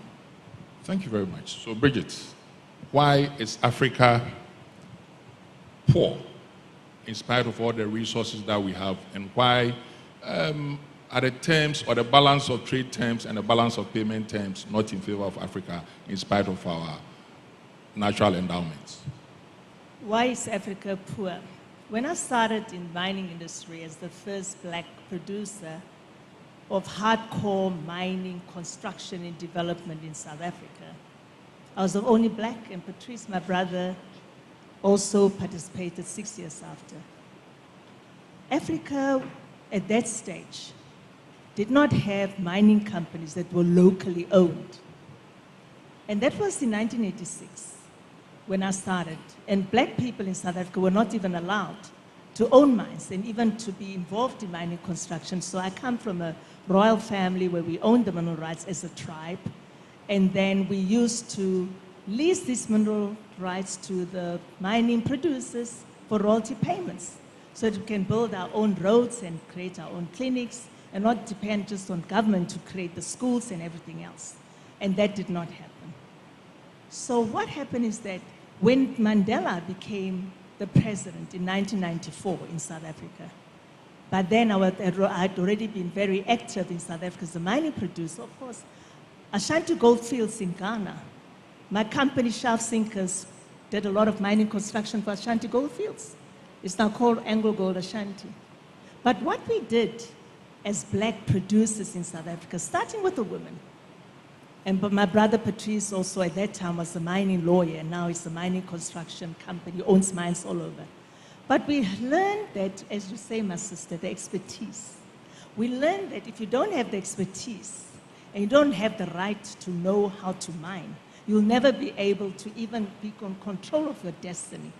So we then said, okay, let us create the mining legislation.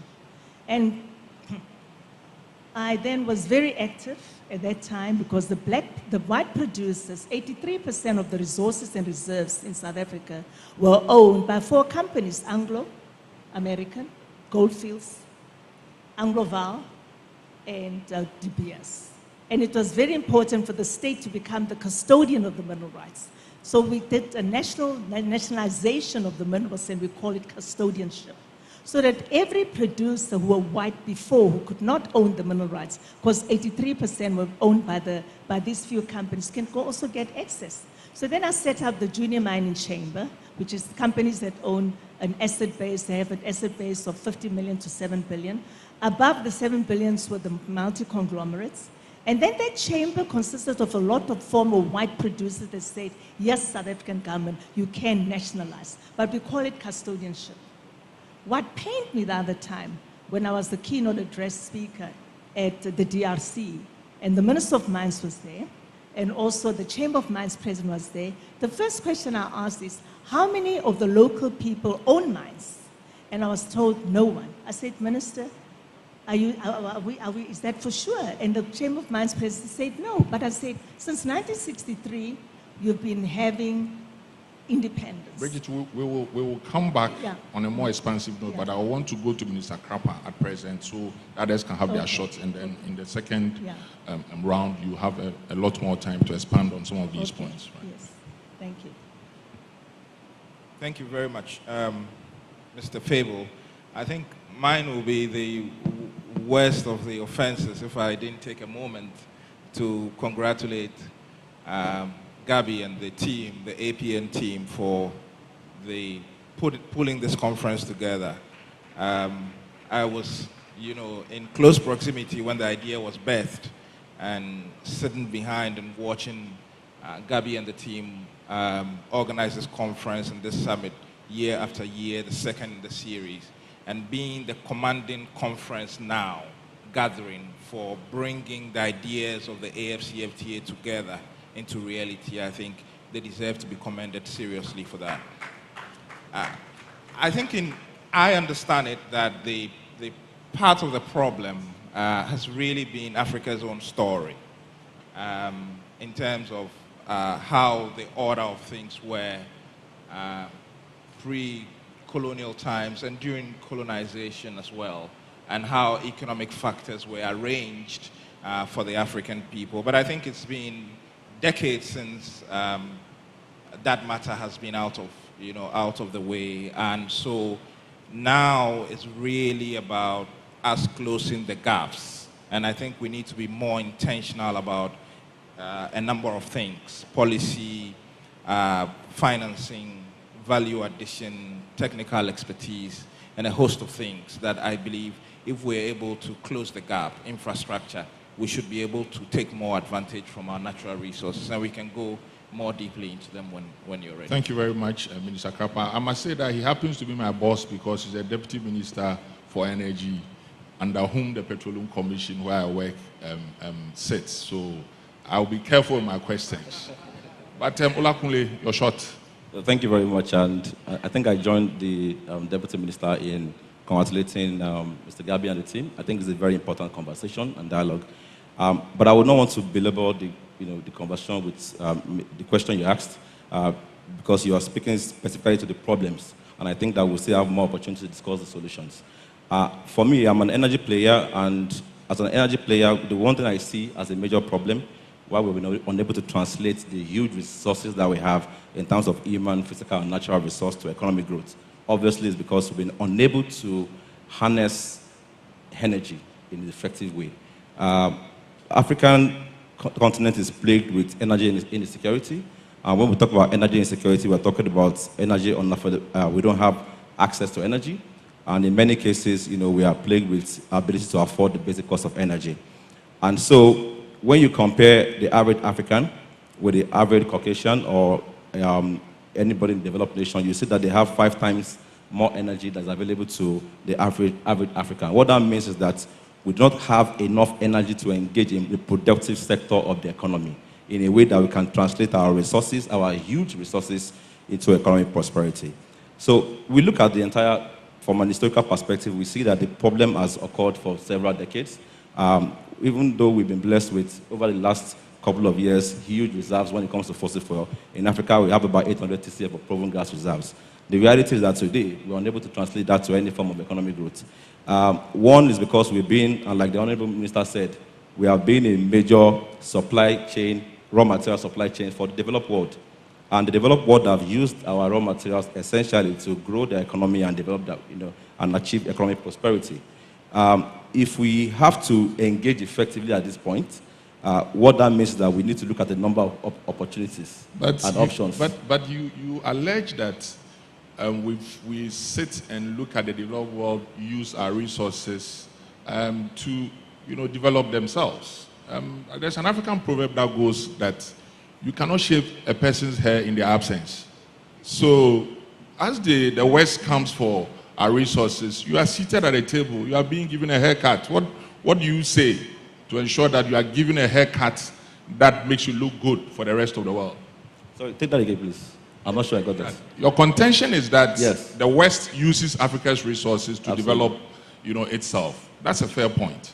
But beyond that, I'm asking you that there's an African proverb that goes that you cannot shave a person's hair if the person is not present.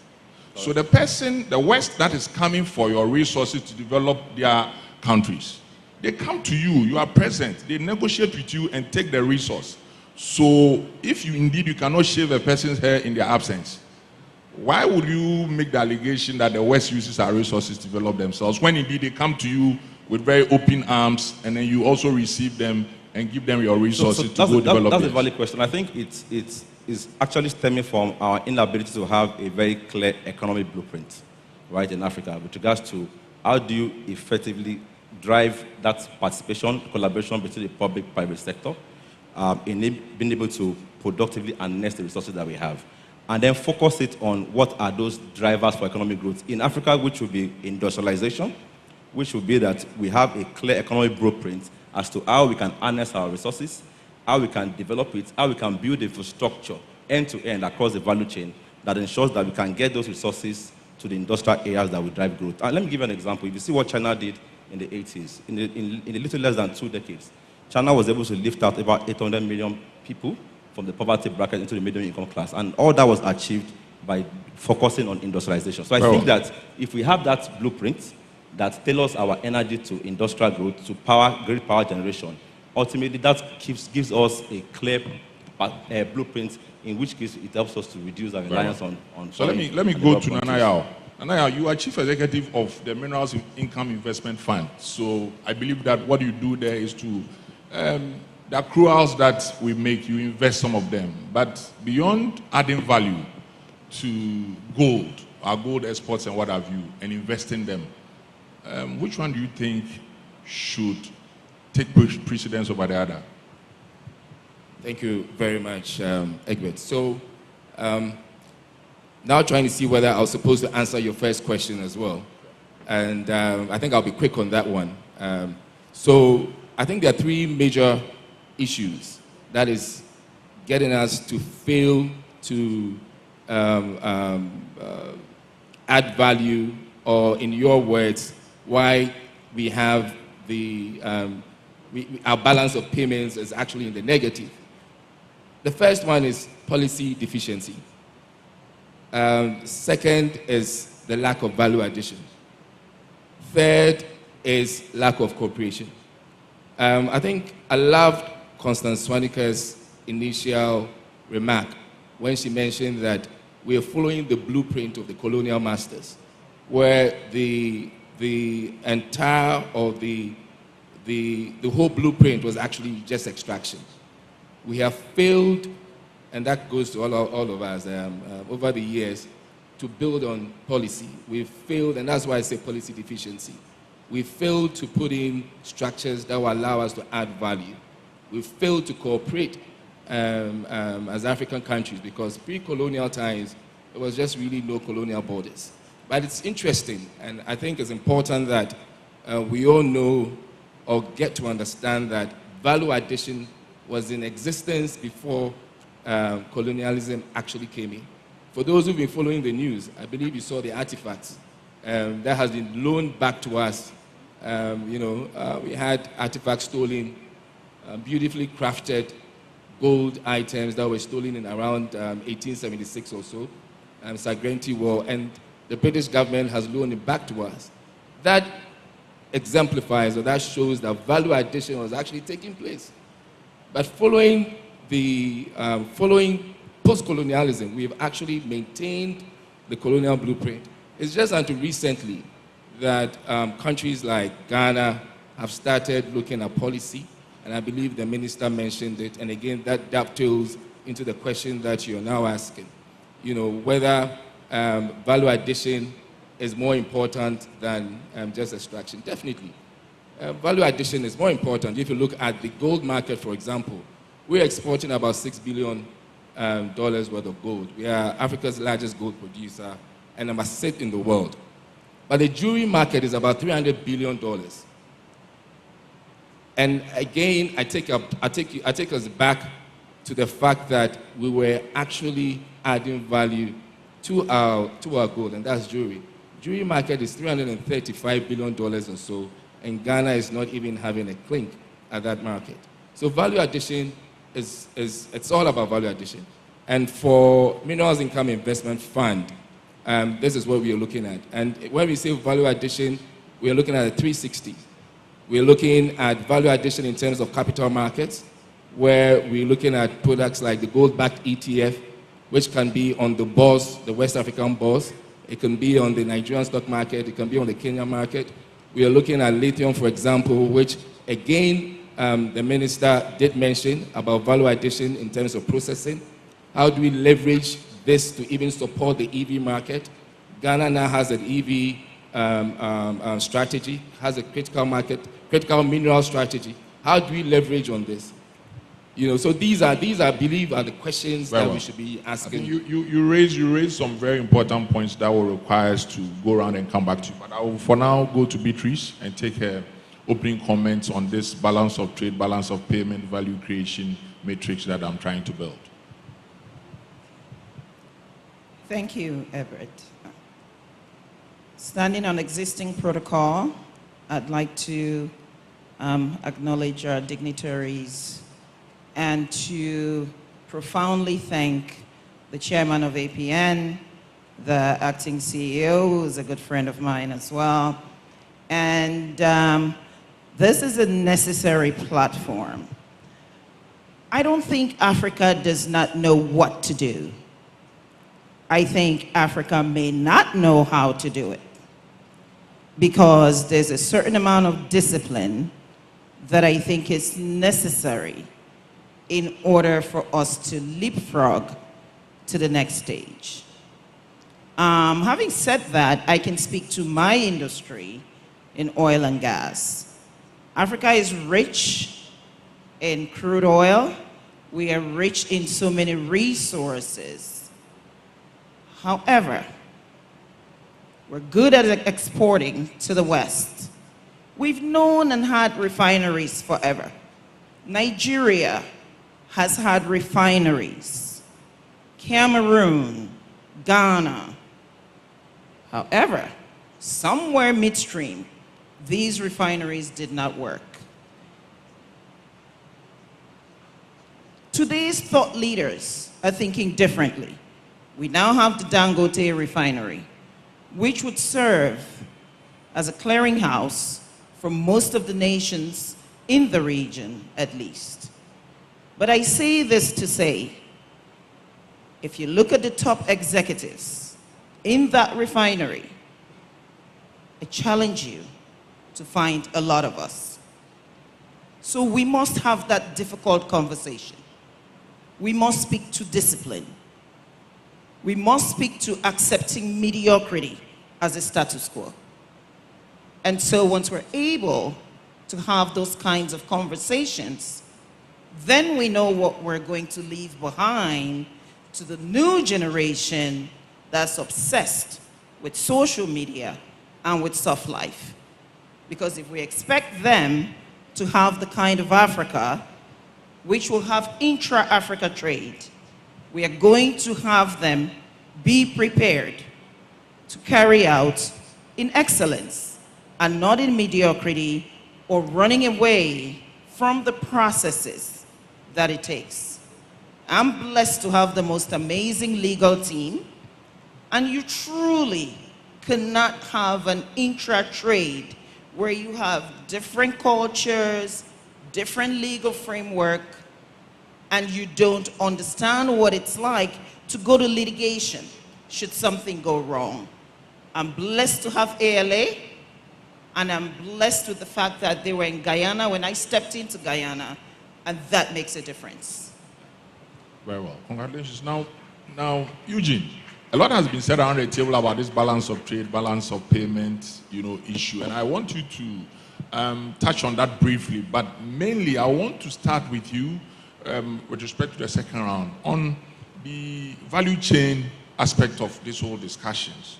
Every value chain requires certain pillars to be able to, go the full gamut. So you look at components like infrastructure, human resource management, you look at technology development, and of course, the procurement aspect. I want you to look at Africa's situation. Is it an issue of lack of infrastructure, lack of adequate or requisite human resource, or human resources, and then of course technology development, and then come around once again and take everyone's take on that. Yeah, thank you very much. Just to quickly repeat more or less what had been said earlier. I think the concluding remarks of the minister in the previous panel had talked about the opportunities they are creating for those that would like to invest. And indeed, he gave the acreage of land that could be of interest, and then the government will come into it. And interestingly, he said the road will be done to that facility. Another infrastructure will be created. I do know that in a number of climes or countries, we don't have that luxury. I'm from Nigeria. I know we don't have that. Practically, in terms of provision of infrastructure, I think you are just on your own. Except now that recently the successive government have been trying to create more and more roads and so on and so forth. But then, to where? They simply redo the road that had been there. They hardly create or open new ones. But of course, I know now that, because I'm a bit involved, of the Lagos-Calabar highway. It's been there, it's been designed over the years, but not implemented. I know that the current government is looking at getting that done. That will open that channel that before now you really cannot get to. The entire creeks, if you know that a corridor, that alignment. And so that will open up trade, that will open up opportunities, and indeed, the balance you are talking about, perhaps we can show it up. But I will quickly want to say that one of our panelists here had talked about Dangote coming in. Government-run enterprises. Are we saying they had failed? Of course, yes. A number of them had failed. Incompetence, corruption, abuse of power, just name it. And recall you took on Olakule. You do know that when they come to us, they seem to have planned their strategy before coming. They seem to know more than us. And because we are so gullible, and we accept anything that comes in, the greediness, self-gratification, just name it, we give in. And so all of that. But Eugene, your position, much as it sits well with a certain school, is also opposed by a certain school that thinks that we Africans are too enthused with resource nationalism, that we are rich, we own the resources, but we don't have the money to work the resources. So you want to keep your resources in the ground. There's oil and gas. The energy transition is coming. I'm the owner of this volume of oil and gas, and so if you don't work it on my terms, I'll leave it in the ground. The same people that you are seeking to protect, the same people whose interests you are seeking to protect, will in future blame you for not allowing foreign investments to come in on certain acceptable terms for the oil and gas resources to be brought up before the onset of the energy transition. So what do you do? What we do is what this program or this conference is doing. Creating that capability, that capacity for us to know. They say knowledge brings forth responsibility. When you know, you will be in that state of power to also say, no, I can't go that way. This is the way I want to go. If you have the money, I don't have the money. You have the knowledge, I don't have the knowledge. There is no how. We talked about bargain. What is my power of bargain? What do I have? Yes, I know I have that abundant resources.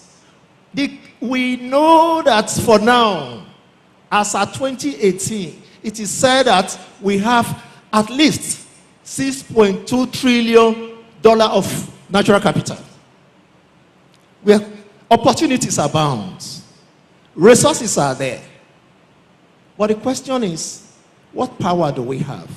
What knowledge do we have?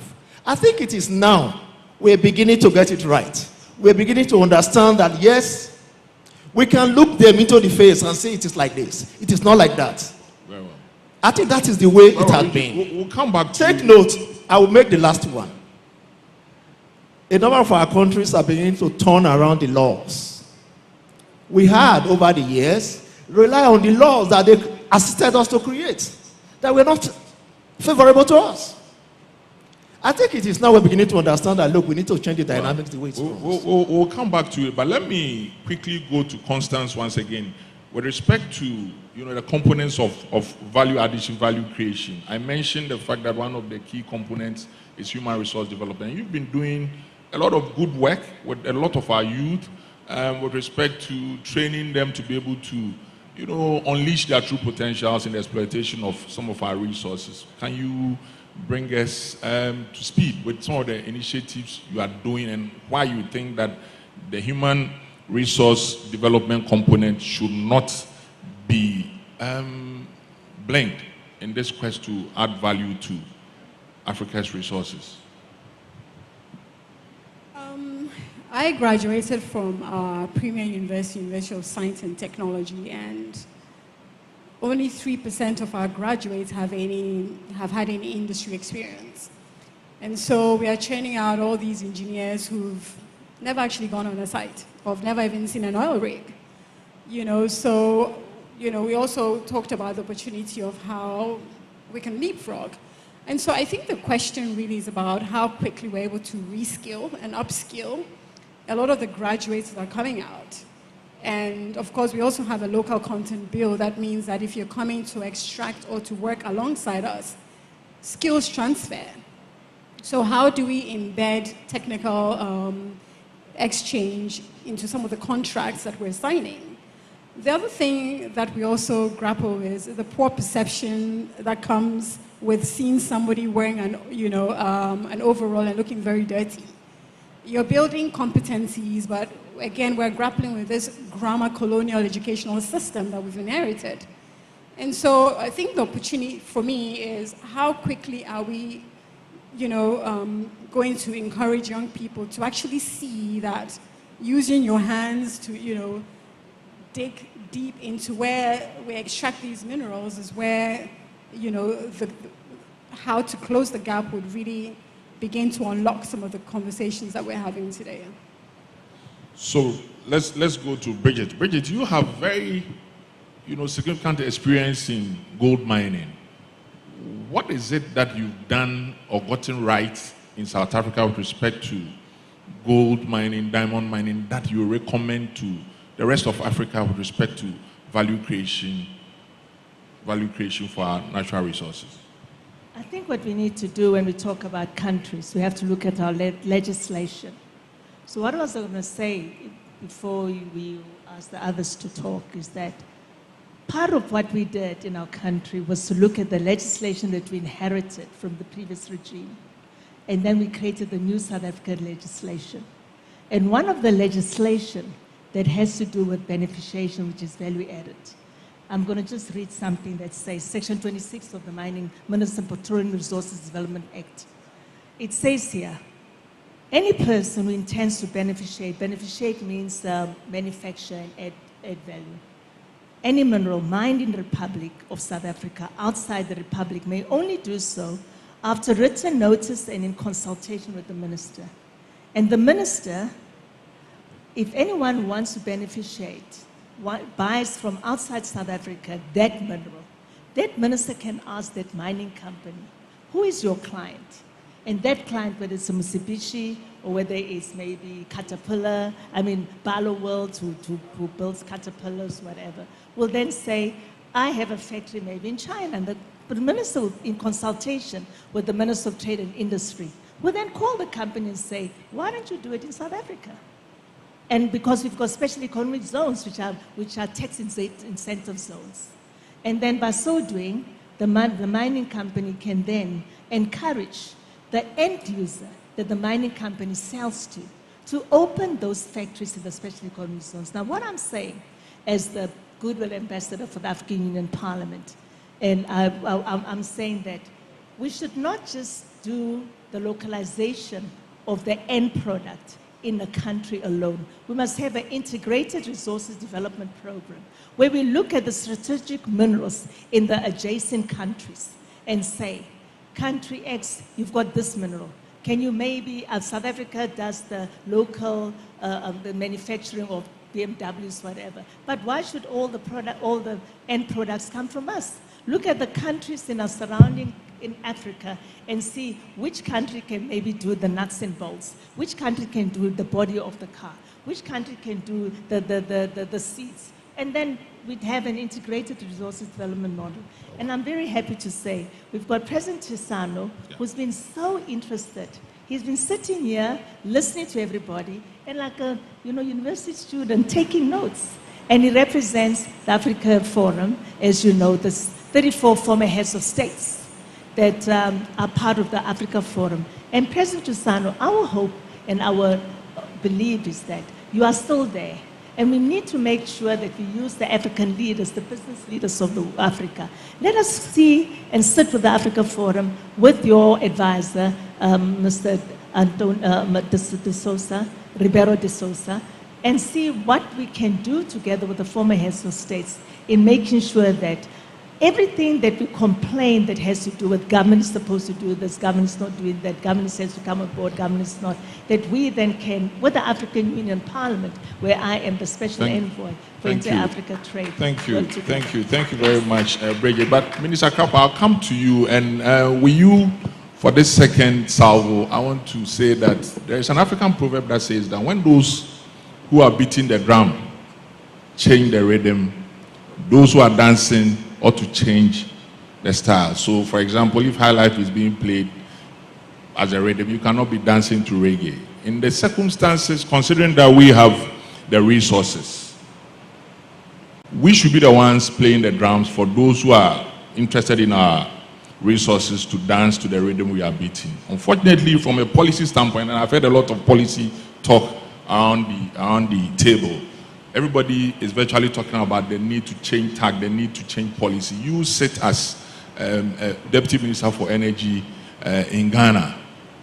What are some of the initiatives, what are some of the policy initiatives that ought to be taken if we need to urgently add value to our resources? I think policy definitely is at the heart of the conversation. You're dead on the money.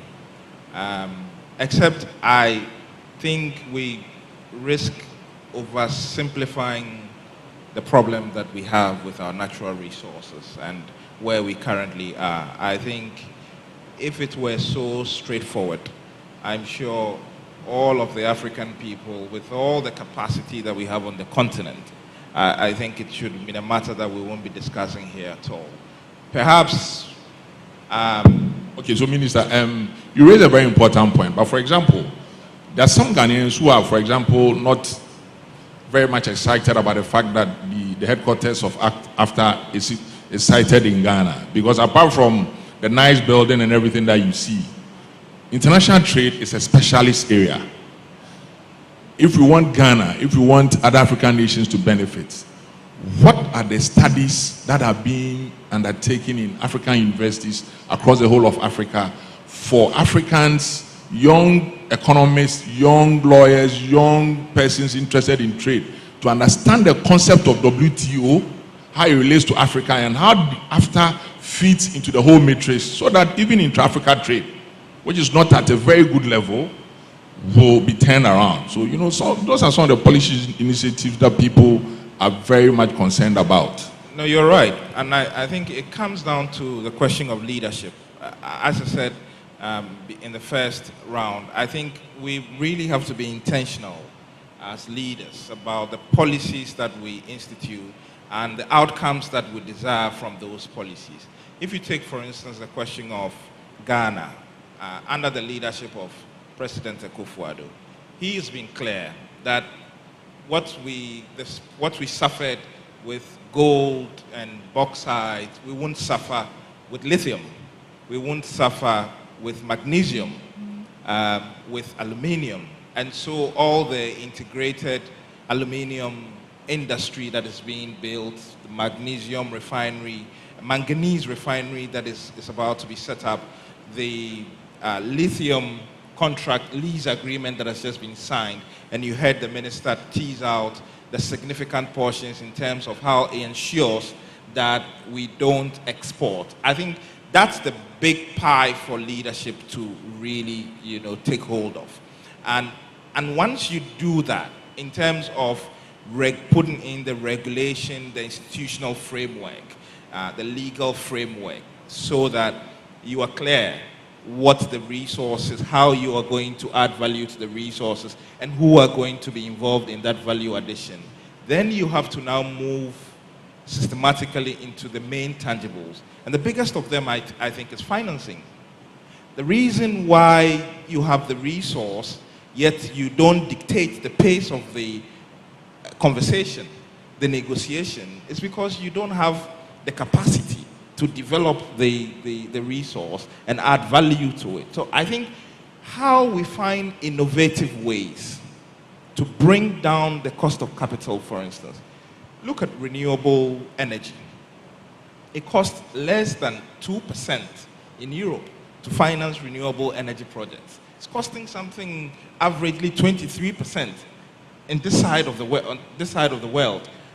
We have to be innovative, really, about the financing question. Minister, and how it is so because, among other considerations, the persons with the financial capacity to say to invest in Africa is risky. The risk levels are high. It is. And that's the point I was coming to.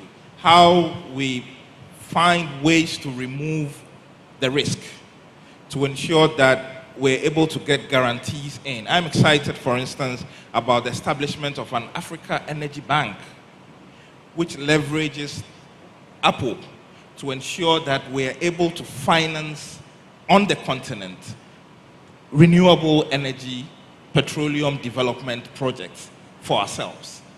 We have Afrexim Bank, we have the African Development Bank. We need to really be intentional about the financing question. Look at what the Exim Bank has done here in Ghana, because the cost of borrowing is something 8%. If you went to the commercial bank, you'll be within 20%. So that's a significant conversation that really needs to be had. And also, we have oil and gas.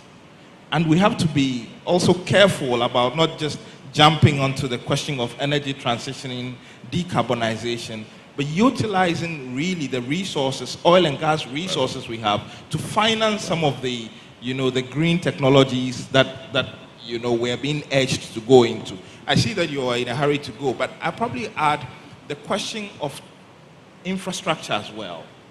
I think there was talk about infrastructure in terms of interlinkages. That's crucial. That's crucial. I think it was my dear sister here, because we have to have integrated infrastructure that allows for value addition. Again, I'm excited about the West Africa gas pipeline extending from Nigeria all the way to Morocco's work that we have been doing together. Imagine the demand that is met in terms of gas along that pipeline. And we have significant gas deposits on the continent, something within the range of 600 TCF. Nigeria alone has 200. Mozambique has 100. Angola has about 200 BCF. This pipeline will do something within 300 BCF a year. Now, one of the issues, apart from cost of credit, in terms of the operating environment, in value addition, is cost of power. So if you are able to, and gas is a cheaper source of Minister, power production. At the risk of getting a query from you tomorrow, I want to move on to that integrated infrastructure helps you to be able to add value in a concerted way, so that everybody is involved in the conversation and in value addition across the continent. Thank you very much. You receive no query at all tomorrow. Kuli, I'll come to you. Technology is very important in the quest to bring, to create more or add more value to our natural resources. But it appears that in parts of Africa, or virtually in Africa, when we hear technology, we just either we get scared or, I don't know. What do you think Africa ought to do to change the technological framework that we all operate on virtually to ensure that we're able to add value to our exports? So first thing I would say is, I think the Deputy Minister literally just covered the field in presenting, what the issues are and what are the options to solving them. But if we look at, because we cannot divorce ourselves from what's happening on the global scale, right now there is a major paradigm shift in the global economic order, driven around, you see deglobalization being underway, and you see that many countries are beginning to craft their own national energy security blueprint that ensures that they can control all the supply chain elements that feed into their energy generation. And that's extremely very important, because you would see that even for developed nations right now, they are struggling with how to come about the financing that they need to enable the green transition. Today, they're looking at options around whether you have carbon taxes, corporate taxes, and the likes of it. But right now in Africa, we are doing a tremendous job at developing our own economic blueprints. We are all here because of that reason. We are talking about integrating our economy. We are talking about having one single energy market, one single economy within Africa. The major thing that we need to achieve to get this is three things, in my own view. The first one is that, like the Deputy Minister rightly mentioned, we need the infrastructure blueprint to be developed end-to-end, value chain infrastructure blueprints, all the way from developing the resources, transporting it, all the way down to the different demand centers that you require the energy. The second thing is that, like the Deputy Minister said again, funding, very important. Today, we need perhaps about $150 billion on an annual basis across Africa to finance the green transition. In 2015, after the Paris climate, developed nations committed $100 billion to supporting developing nations, right, for climate change funding. But today we are receiving perhaps less than 1% of that amount. We are looking at this year, they need to fund about $1 trillion, right, to support the green transition. How much of that funding is coming into Africa? The reality is that very few of it. So we need to find creative solutions around financing. And this is what I said. Two things. There has to be an intersection, a nexus between the public and the private sector around financing. You cannot leave the private sector alone to drive financing, because markets respond very slowly and respond at a very low scale to the level of investment that you require to finance energy security. So public sector needs to come and contribute sovereign wealth, institutional investment into that space and use that to incentivize the growth. But underlining this, and like you mentioned, is technology.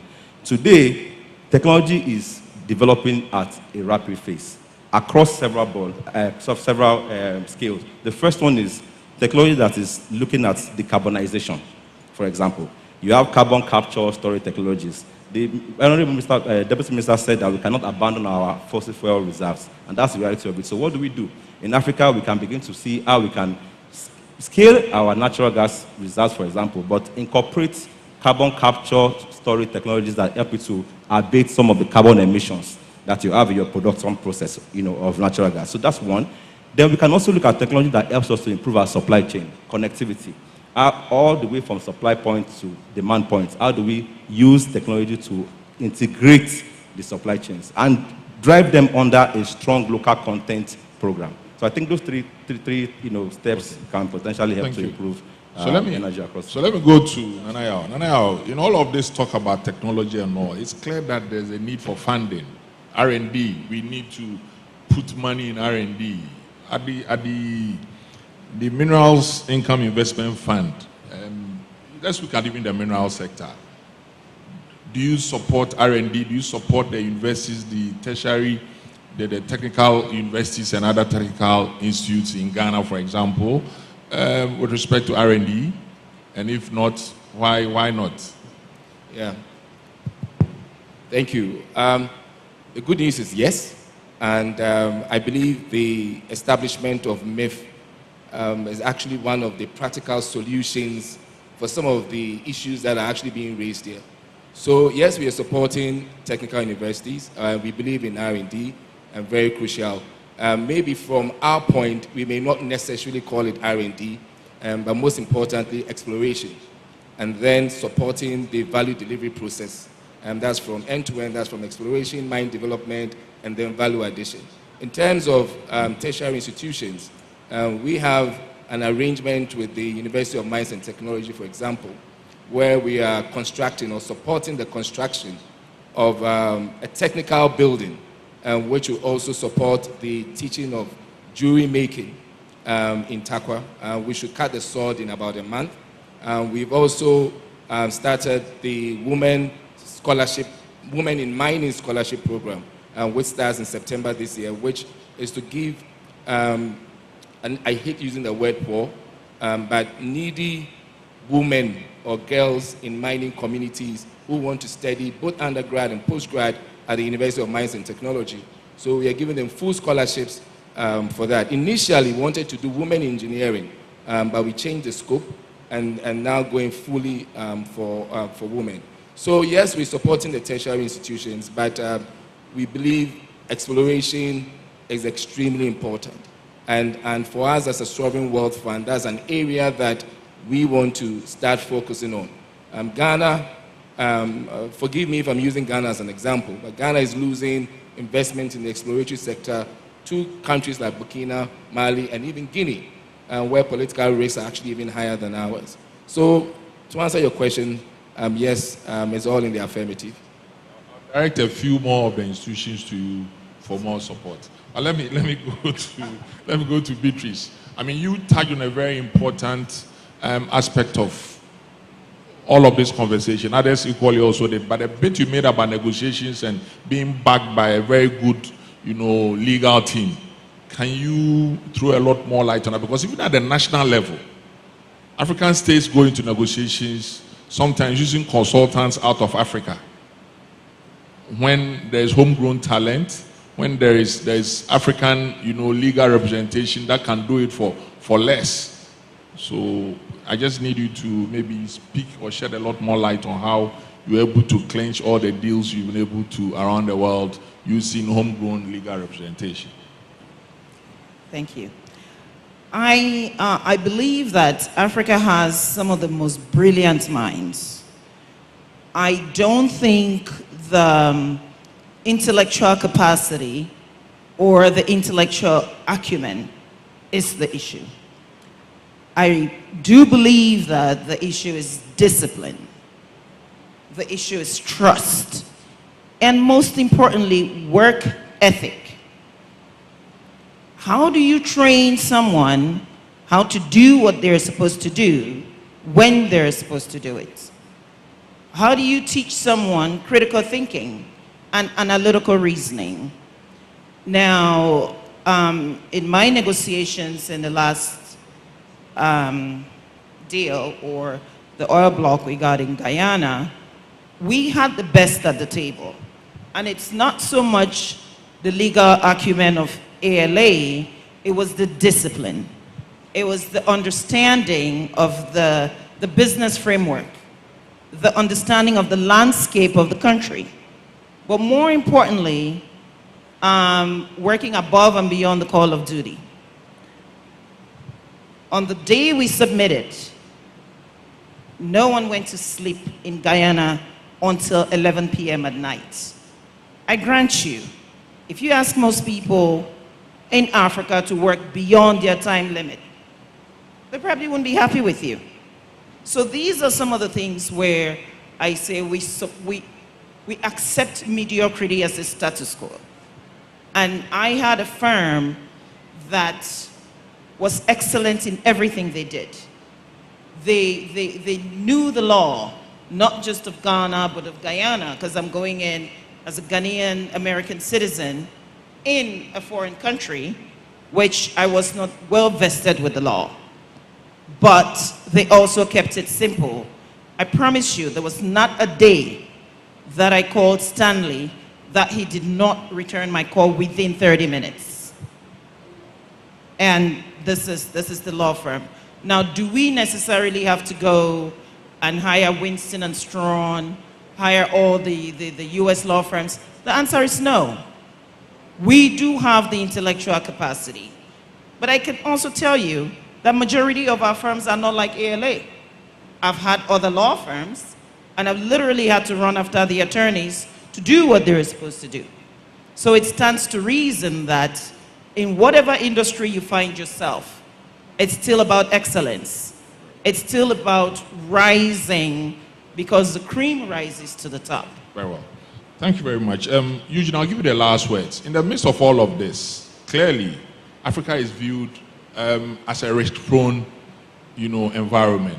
Some will allege political risk, some will allege technological risk, financial, commercial, technical, and all kinds of risks. What should we do to minimize, or if possible, eliminate all these risks so that investment or financing can come in for us to add a lot more value to our natural resources for exports and reverse these imbalances in balance of trade and balance of payments? Thank you very much. The risk will always be there. 2 minutes. There will always be a risk. But how do you deal with the risk? How do you minimize the risk? I think that is where we need to give attention to. But looking at it from the natural resource angle, I will quickly want to say, one of the things that was mentioned here today is that we do not have data. Recall earlier I talked about the 6.2 trillion US dollar of natural resources. They are mere estimates. Whatever figure we turned as far as our natural resources are concerned, I think they are mere estimates. We don't have quality data. We need that. And in getting that, we talk about the natural capital approach or the natural capital accounting. We can follow that. That can assist us to assess and indeed account. And a number of countries are already doing that on the African continent, trying to see how they can embed in their GDP the natural capital that they have in their countries. So if we follow that path, I think we would have taken a very useful step to get in there. Kunle, I know you want to come in, but forgive me. This why is there. Just a very quick comment. So I was going to say that I agree with the comment from my brother here, but I think that I'm a project developer in Africa. I founded and run one of the largest distribution companies in Nigeria today. And one thing I will tell you is that there is huge opportunity because the return on investment in Africa is very good. So regardless of the risk, right, I think the ROI that you see in projects in Africa should be a great incentive for people to make investments in Africa. Thank you very much. On that note, let me thank each and every one of you who made it to this panel. I think that has been a very insightful discussion. But as is our way in Africa, we cannot congregate without music. My voice is no good, but there's a particular song that people of my generation grew up on. This song is by the legendary Osibisa. It's Wayaya. And if you used to watch Osofodaze in Ghana back in the day, the signature tune was, "We are going, heaven knows where we are going. We know we will get there. Heaven knows how we will get there. We know we will." So that's from this panel to you. We'll get there. Thank you very much.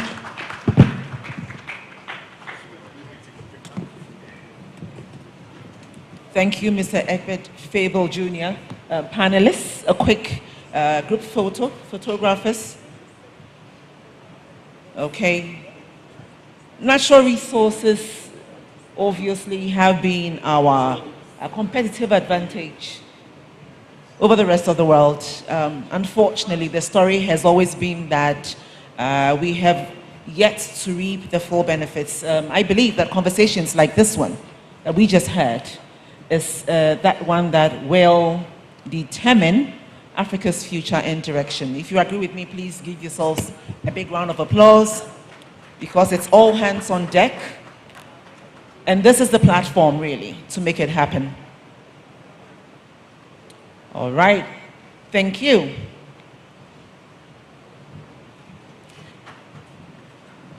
Distinguished ladies and gentlemen, very shortly I will be joined by a value chains expert to look into all the insightful conversations that have come up on the stage this afternoon. But before that, let us have a quick look once again at what our sponsors are telling us this afternoon. Of course, that will include our lead sponsor, 3i Summit, And then we will once again show you a very short clip on our Imagine project on transport and logistics.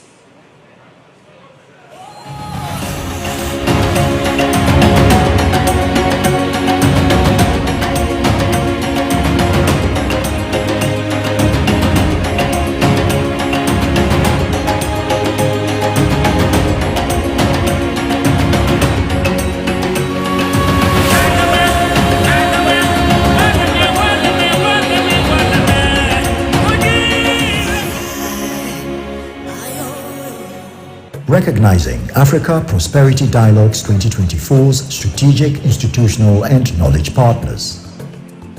United Nations in Ghana, World Food Programme WFP, United Nations Development Programme UNDP, Arab Bank for Economic Development in Africa BADEA, Africa Business Council AFBC, Afreximbank, African Development Bank, AFDB, United Nations Economic Commission on Africa, ECA, Africa America Institute, AAI, Africa Soft Power, Oxford Business Group, OBG, Ghana Investment Promotion Center, GIPC. Recognizing our lead sponsors, 3i Summit 2024, Planet One, KGL Group, MTN, Arab Bank for Economic Development in Africa, BADEA, Ghana Maritime, Central Oil Refinery, Tetracor. Recognizing our sponsors.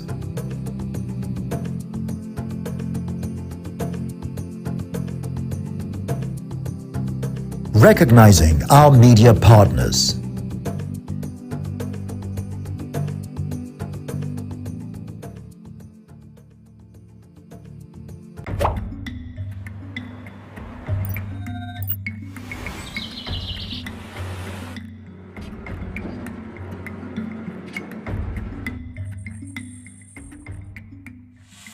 The Africa Prosperity Network, in collaboration with the KGL Group, present the Imagine Project, Transforming the Continent.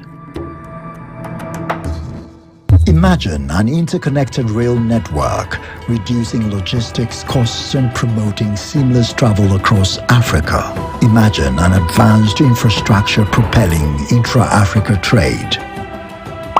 Produce, add value, trade.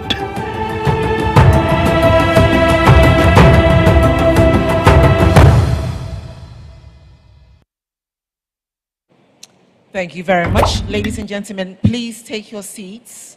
Kindly take your seats so we continue from here. Thank you very much. So there's one final conversation that we cannot talk intra-African trade and not look into, and that is logistics and transport. We will be doing this pretty shortly.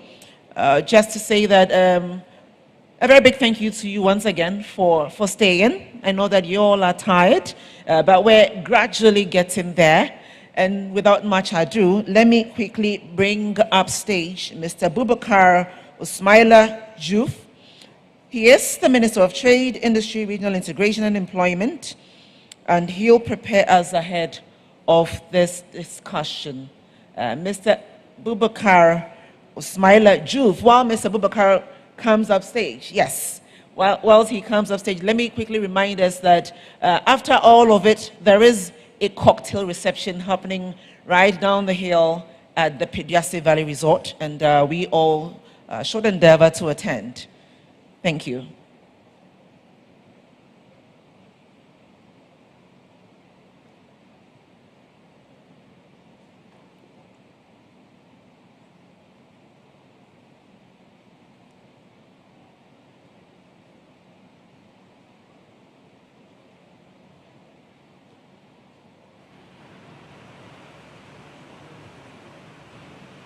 Not on.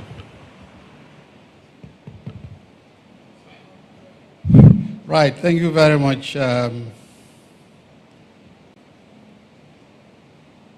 course, the President is gone. The Secretary General is also probably gone.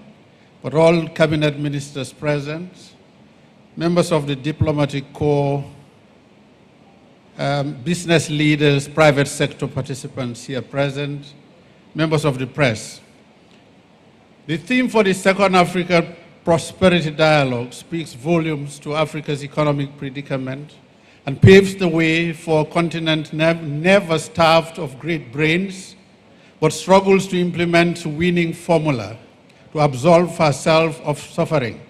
Indeed, if we produce what we eat alone and reduce food imports, trillions of dollars are saved annually from our expenditure on food.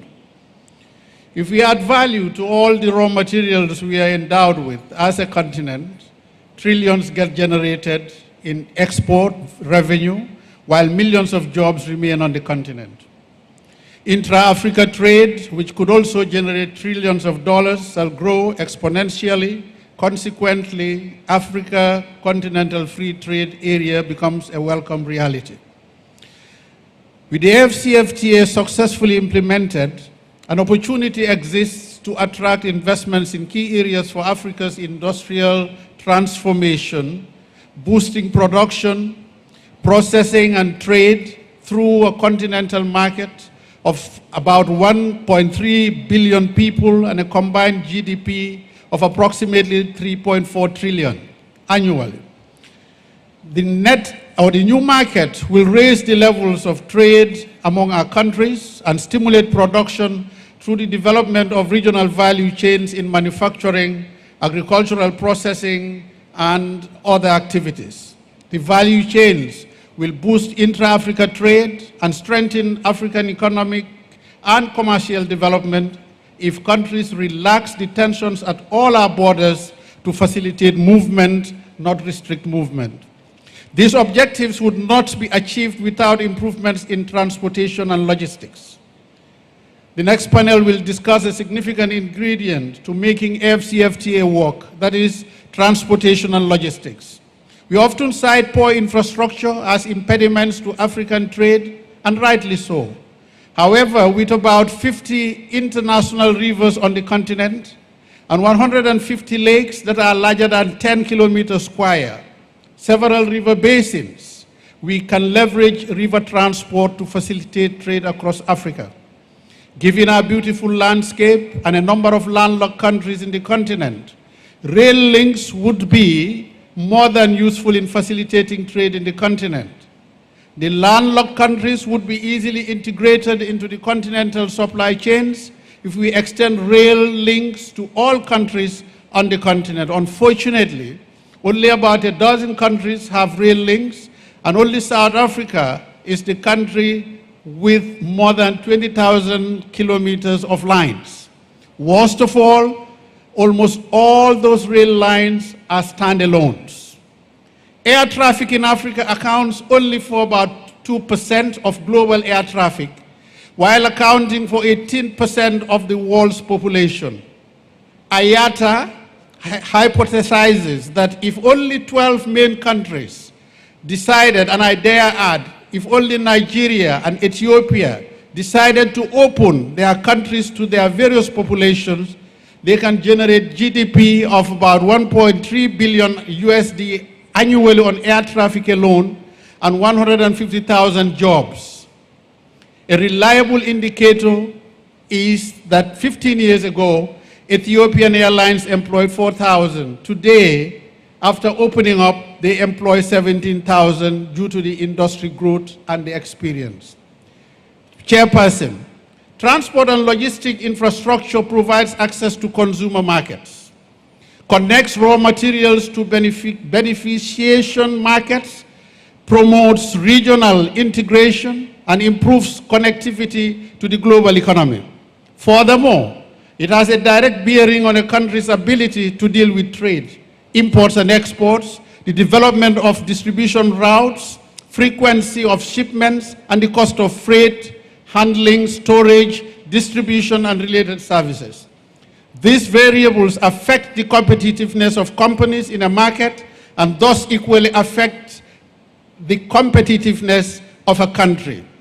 A study by Tralag shows, a recent one, that sub-Saharan Africa is plagued by poor, underdeveloped and inefficient transportation infrastructure, poor national, regional and international connectivity, and ineffective logistical services, and their effects is a high cost of trade in the region.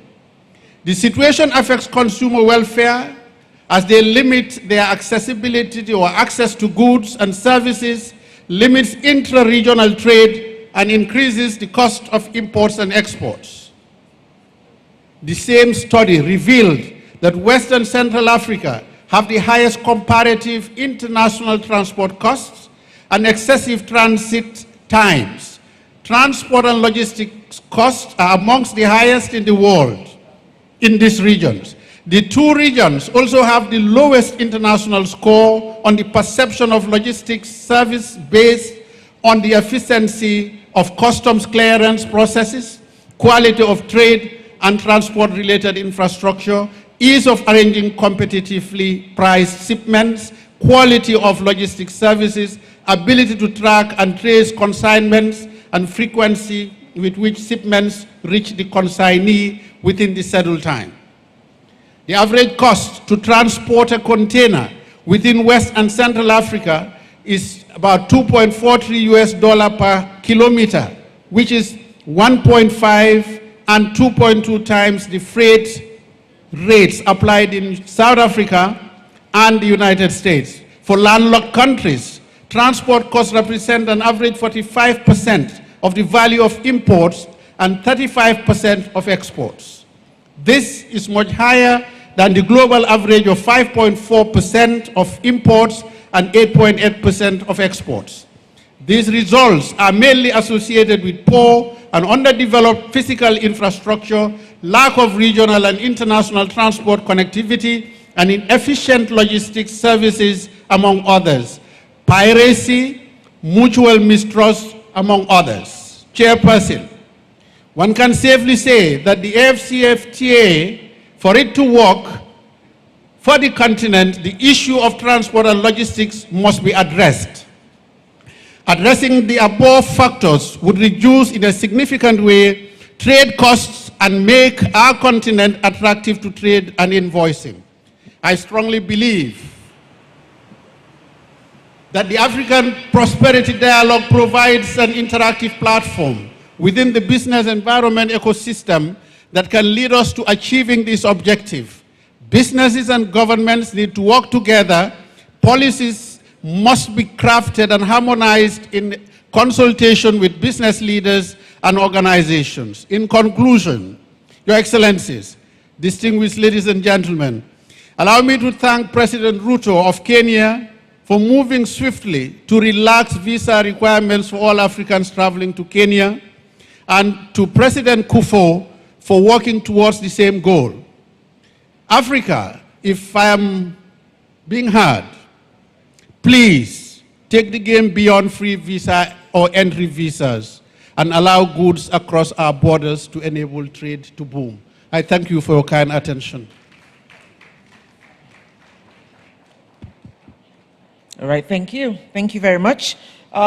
Distinguished ladies and gentlemen, the topic is accelerating intra-African trade through enhanced transportation and logistics. And to speak to this all-important topic, please help me welcome to the stage Mr. Melaku Alabel, Minister Trade and Industry, Ethiopia, with a round of applause, please.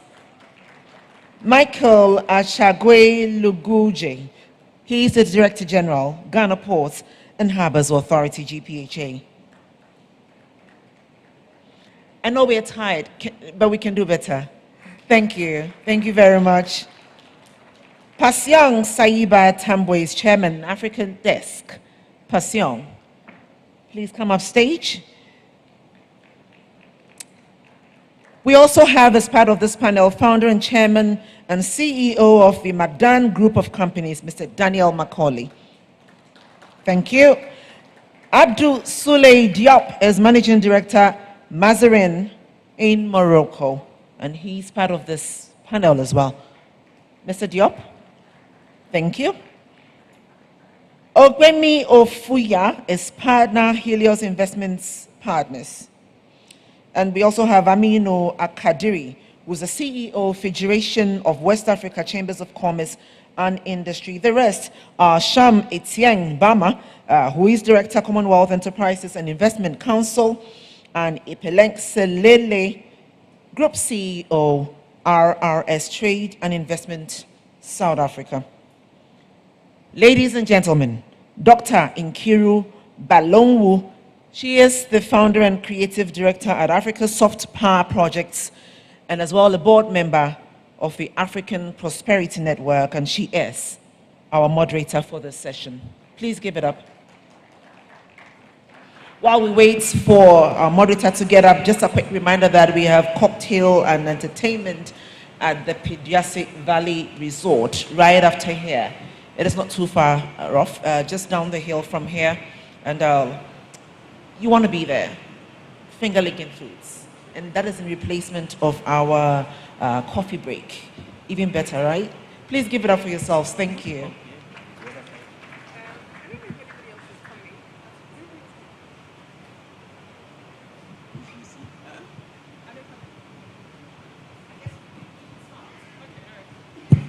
So good evening, everybody. This is the graveyard shift. I see that it's just us here. So we're not going to take too much time. Good evening, distinguished speakers, ladies and gentlemen. You can't hear me. Can you hear me now? Can you hear me now? Oh, okay, great. All that wonderful stuff I said, you missed it. So anyway, welcome to the land of the second best jollof in the world. I'm Senegalese, so don't provoke. Well, you know, I was going to actually say something about you being Senegalese, and I'm like, how did you lose your title? Like, how did you let us, Nigerians and Ghanaians, take over? So welcome, welcome, welcome, welcome. So this is the panel on transportation and logistics, and how essential that is for AFCTA, and how essential that is for the continent. So gentlemen and lady, I'm going to start with the lady. If you want to spend 2 to 3 minutes max on just sort of like introducing the topic from your perspective.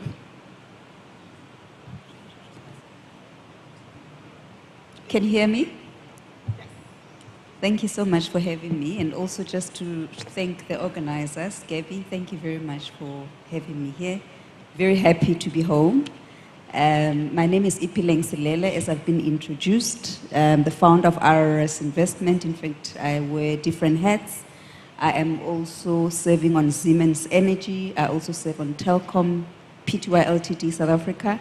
I am also South Africa's chairperson for Brand South Africa, appointed by President Cyril Ramaphosa. And from a transport and logistics perspective, we have been in the maritime space for the past 20 years. I developed South Africa's maritime strategy 20 years ago. So when you look at our business interests, we are in maritime, and I'm happy that we have a gentleman from Ghana Ports here. We are also in rail, so we move commodities, iron ore and manganese, out of the Northern Cape into Namibia. And thirdly, we also do trucking, where we actually distribute petrochemical products. And lastly, we do charter vessels, where the very same manganese and iron ore that we rail, we also do ship them into the East. And I think what's important to mention is that the rolling stock that we are using, we own it. So we do participate actively in rail. So we've been in this 3 different types of transport and logistics for the past 20 years. I have to say it's been very interesting. So I look forward to obviously unpacking what it means and why we believe that it's got to be a key enabler towards the AFCFTA. Thank you. So, Mr. Diop, over to you. Sort of say 2 to 3 minutes. 2 to 3 minutes about your viewpoint around infrastructure, around transportation logistics, and why it's important, why this panel is important to you. Thank you very much. So, yeah, well, as has been said by different actors, today, if we want really trade to be enhanced in Africa, we need to tackle all these challenges. The minister has said it. We have really efficiency of transportation challenge, cost of transportation and infrastructure, also connectivity, which is key. And when we see what's happening in the continent, you look at just some simple examples.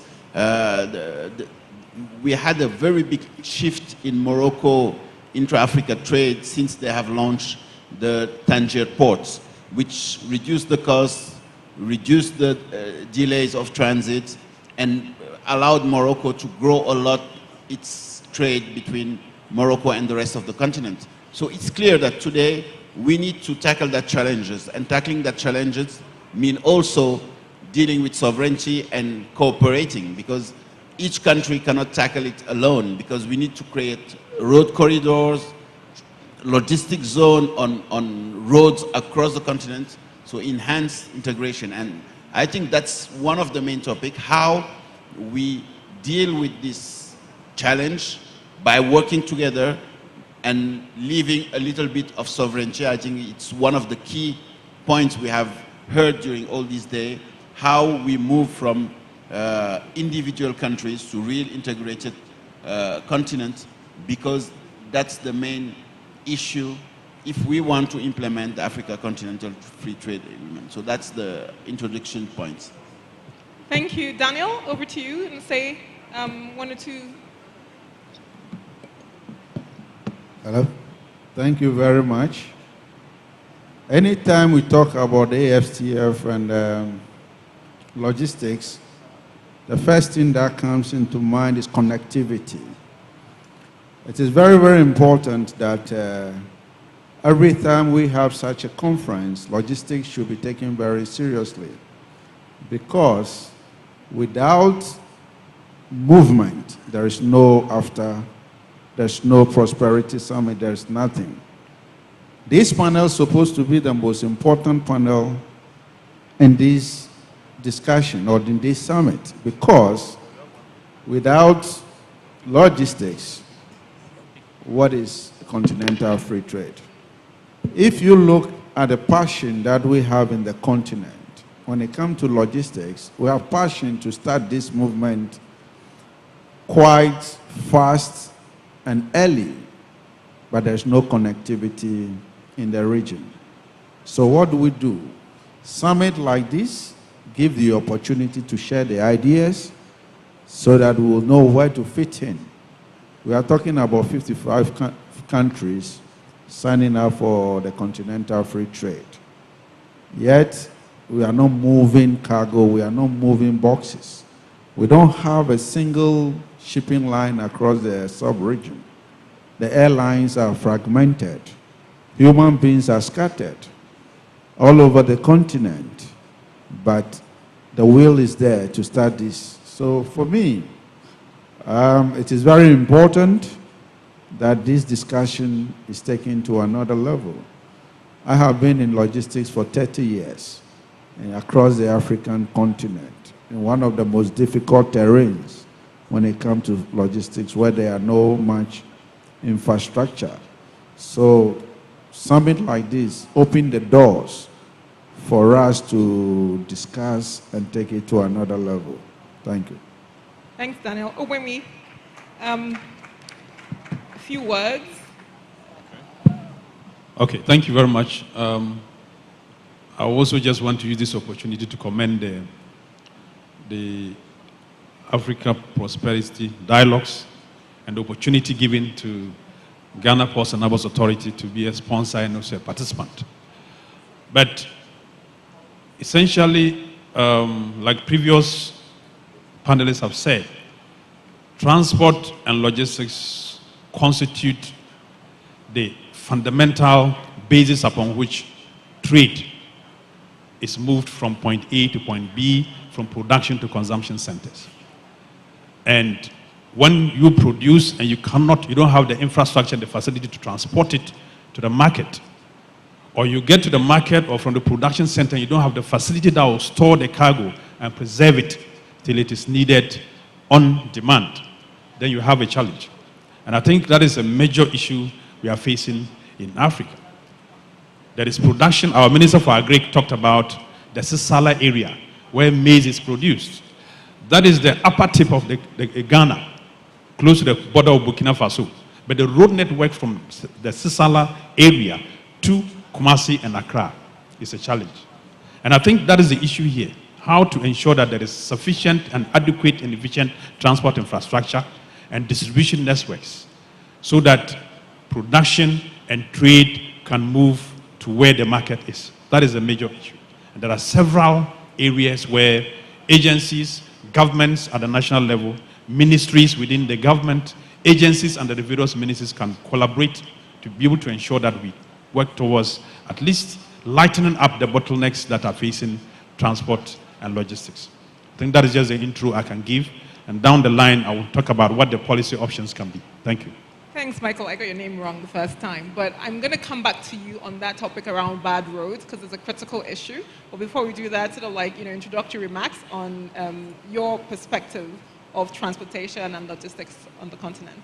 Thank you very much, Madam Moderator. Let me also thanks to the APN for inviting us to join this event. For those who didn't know, Federation of West African Chambers of Commerce, that people call as ECOWAS Chambers of Commerce, is a vehicle to serve as a public-private dialogue within the region. We promote trade and investment across the border. We make sure that the private sector perspective is well embedded in any policy that we have in the region at ECOWAS level or even at the AFCFTA level. Coming to this the discussion that we are having, we at FEWASI, what we did is that we make sure that all the perspective of private sector in logistic or transportation level are well in the policy. We have the policy, we have the resource, but what we need now is the political will that's needed to make sure that what we want, can we invest in the region in the transport and logistics sector? Yes, we can invest, but do we have the possibility to do it and have the return on the investments? That's what we do at the FEWASI. Thank you very much, Madam Moderator. Thank you. So we're going to get into it. And I'm going to actually start with you, Michael, because you talked about roads. And I'll tell you a story. Tomatoes, essential. Can't make jollof rice without tomatoes. Like literally you can't. And so in Nigeria, and I'm Nigerian, it's very difficult now to find tinned tomatoes. It's also difficult to find fresh tomatoes because of transportation. And Nigeria is, I think, the second largest tomato producer in sub-Saharan Africa. I think Egypt is number one. But really, literally, most of the tomatoes is grown in the north. And for it to get from one end to the other, there's insecurity issues. There's, really, really bad road transportation. And also to things, and you actually also talked about that in terms of what's happening in Ghana as well. So I want you to sort of launch us into that conversation. But I want to challenge this panel a little bit for us to look at our conversation in more of opportunities, because I think we know all of the challenges. Like we keep talking about the problems. So as we're sort of like speaking to, our own ideas, can we sort of like turn it to opportunities? As you say the problem, tell us the opportunity, so we don't end on just problems, because we actually know the problems. Michael. Okay, thank you very much. I think you rightly explained the situation. I am coming from the ports sector, and our responsibility is to build the ports, to be able to handle import-export trade. And if you look at most of the African ports, cities have built around the ports, and populations have grown. So access to the hinterland becomes a problem. And that is where road infrastructure challenges come in. Of course, like the introductory speaker said, Africa relies predominantly on road network. Our rail system has challenges in land, water, and air. So therefore, the focus should be on partnerships to help us fund road infrastructure. And those partnerships certainly must be, facilitated by governments. I'm giving a typical example that we have faced as a port authority in Ghana. I've seen a similar experience that Nigerian Port Authority also faced in a couple of other countries, where the Port Authority and its stakeholders feel that access to the hinterland is critical. They are willing as a Port Authority and its stakeholders to contribute towards developing the immediate connecting routes that will link the city, that will connect the ports into the city. But other state agencies responsible for road infrastructure development have issues with that. And I think if we can get governments to try and facilitate inter-agency collaboration, such that if an agency that is dependent on the road infrastructure to get cargo moving in and out is willing to support government to develop that road, the main agency or ministry responsible for road infrastructure should be open enough and receptive to that and facilitate a quicker access to that road for development. I think that is a very, very important area to look at. We also have quite a lot of issues, even where you have the first step given, that we are willing to collaborate with you to develop the road. All the processes, the bureaucracies you go through to ensure that you get to the first point of even going out to look for a contractor to start the road becomes a challenge. And I think everything revolves around government. Government taking leadership and showing direction and pushing agencies to collaborate in this direction. That way, rather than always going outside to seek for funding, there's a lot of little local funding support that you can get from interested stakeholders to get immediate adjoining road infrastructure developed as a first step, so that concentration can then be on the longer corridor road developments. I think that will be a first area that will be critical for us. Of course, governments need to, and that comes to the public sector and civil service reforms that will let them be more customer-friendly and progressive. The bureaucracy in the civil service and public sector is too much, and governments need to facilitate that, so that if an investor comes into a country, is interested in developing an area, he should be facilitated rather than facing so many bottlenecks as we move forward. I think those are the major areas I can talk about for now. Thank you. So you're nodding your head as he was speaking, but I'm going to go to Daniel first in terms of your connections from a private sector perspective, and then I'll go to Ipaleng and I'll come back to you, and then go to Mr. Job at the end. In terms of what are you seeing as an opportunity? He's talking about government. I think in Africa, I think we're very reliant on government. So how is private sector sort of supposed to involve itself in sort of taking over this whole issue around infrastructure, transportation, road? He talks about maritime. You know, we have water. Why are we not using maritime resources to get from A to Z? Over to you, Daniel.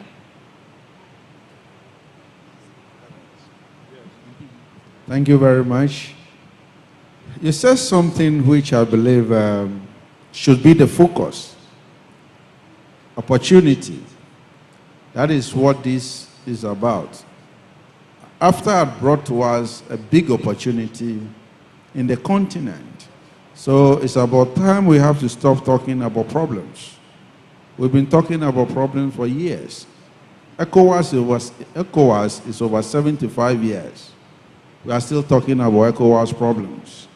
So we as businessmen in the continent, I see this as one of the biggest opportunities that ever happened to an industry like ours.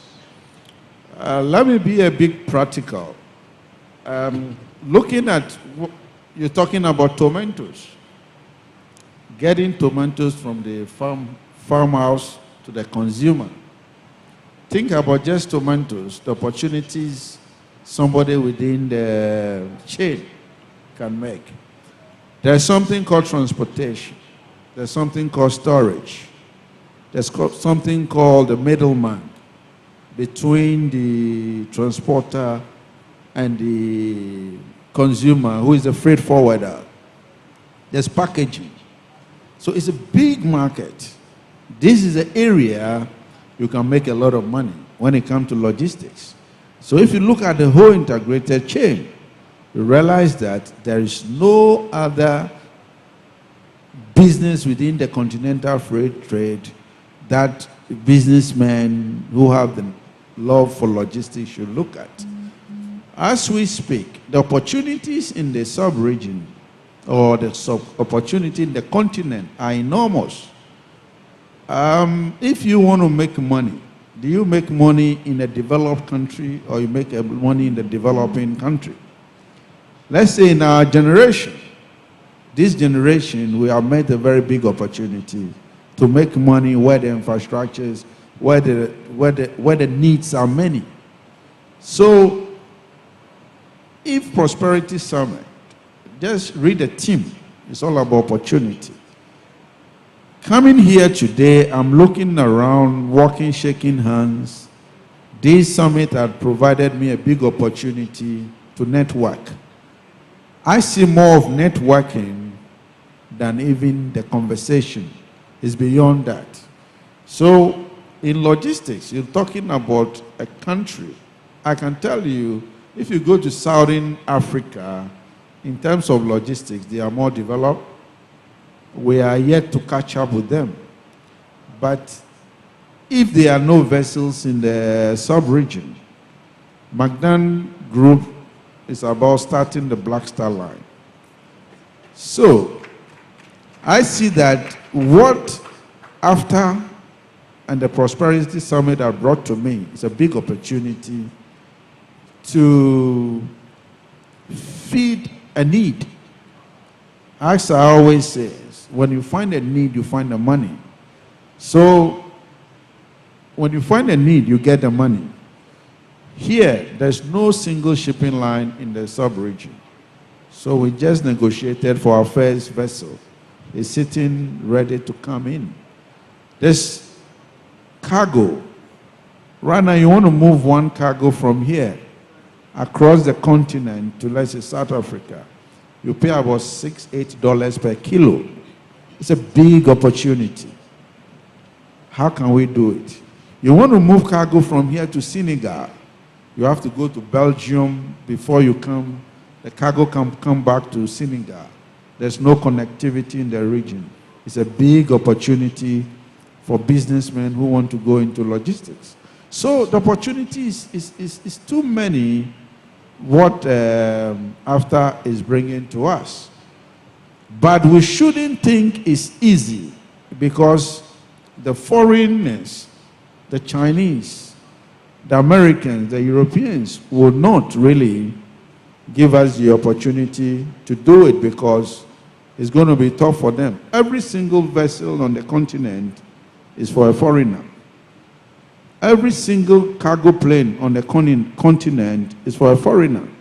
We don't have our own. So this is an opportunity. How do we build the warehouses? How do we build the reefer centers? How do we bring the assets and manage our own in this space? So I'm happy you mentioned that, and we have to move away from talking about problems to solutions. Thank you very much. Thanks. I saw you nodding, Mr. Job, at the end. I saw you nodding emphatically when he was speaking. Yes, clearly, because as you said in the introduction, and my brother insisted on that, there are real opportunities coming in because we need to see it like opportunities. And more there will be opportunity to trade. That means that more and more there will be opportunity for private sector to jump in, but we need to have policies and framework that allow private sector to come in, specifically on PPPs, on also all the global laws that allow private sector to work easily. And don't forget also, we have real issues of formalities at the borders. So you need also to jump in with technology because that's also very important if we want to have transport and logistics going well across the continent. And it's also an opportunity for countries to work together because yes, we need to connect countries and we need to create corridors, we need to develop ports and also railways, and it must be taken at a regional level. We cannot have countries in the same region, each one trying to compete with the others, building its own ports, competing with the others. So we need to really have more and more cooperation, more and more discussion between countries, knowing that the fact of having this Africa Continental Free Trade Agreement creates more volume, so more opportunities for investment to be profitable. So it's very important, yes, to see the opportunities and to take it like that. And I agree also, it's not only about transportation, it's also about logistic zones, it's about warehouses. Today many of the products when you get out of the season are not available or are very expensive because we have no conservation. And that's also areas where many of the private sector can invest. So that's why I was confirming that, yes, it's real opportunities for everyone. Thank you. Over to you, Ipaleng. Sort of like, again, speaking to the, the umbrella of opportunities. And I sort of want to lean into you because I think Daniel Best talked about one of the more developed countries or regions on the continent in terms of transport and logistics is South Africa. So perhaps you could touch on that from like, what do you think? What is the lesson that the rest of us can learn from you? What are the mistakes you made that we shouldn't be making? Because, things are sort of like want to sort of learn from, things that we shouldn't do from our end. And because you're also brand South Africa, which has actually done pretty well, I sort of want to shed the light in terms of your viewpoint from, the brand South Africa perspective in terms of lessons, but also in terms of your new venture around maritime and all of that stuff. So please speak to that. Thank you. Thank you so much. I think I like what you said around opportunities. What I find interesting, obviously I'm a typical entrepreneur. What I find interesting is that you talk about opportunities, you talk about networking. But when you look at how Africans introduce themselves, you actually get lost.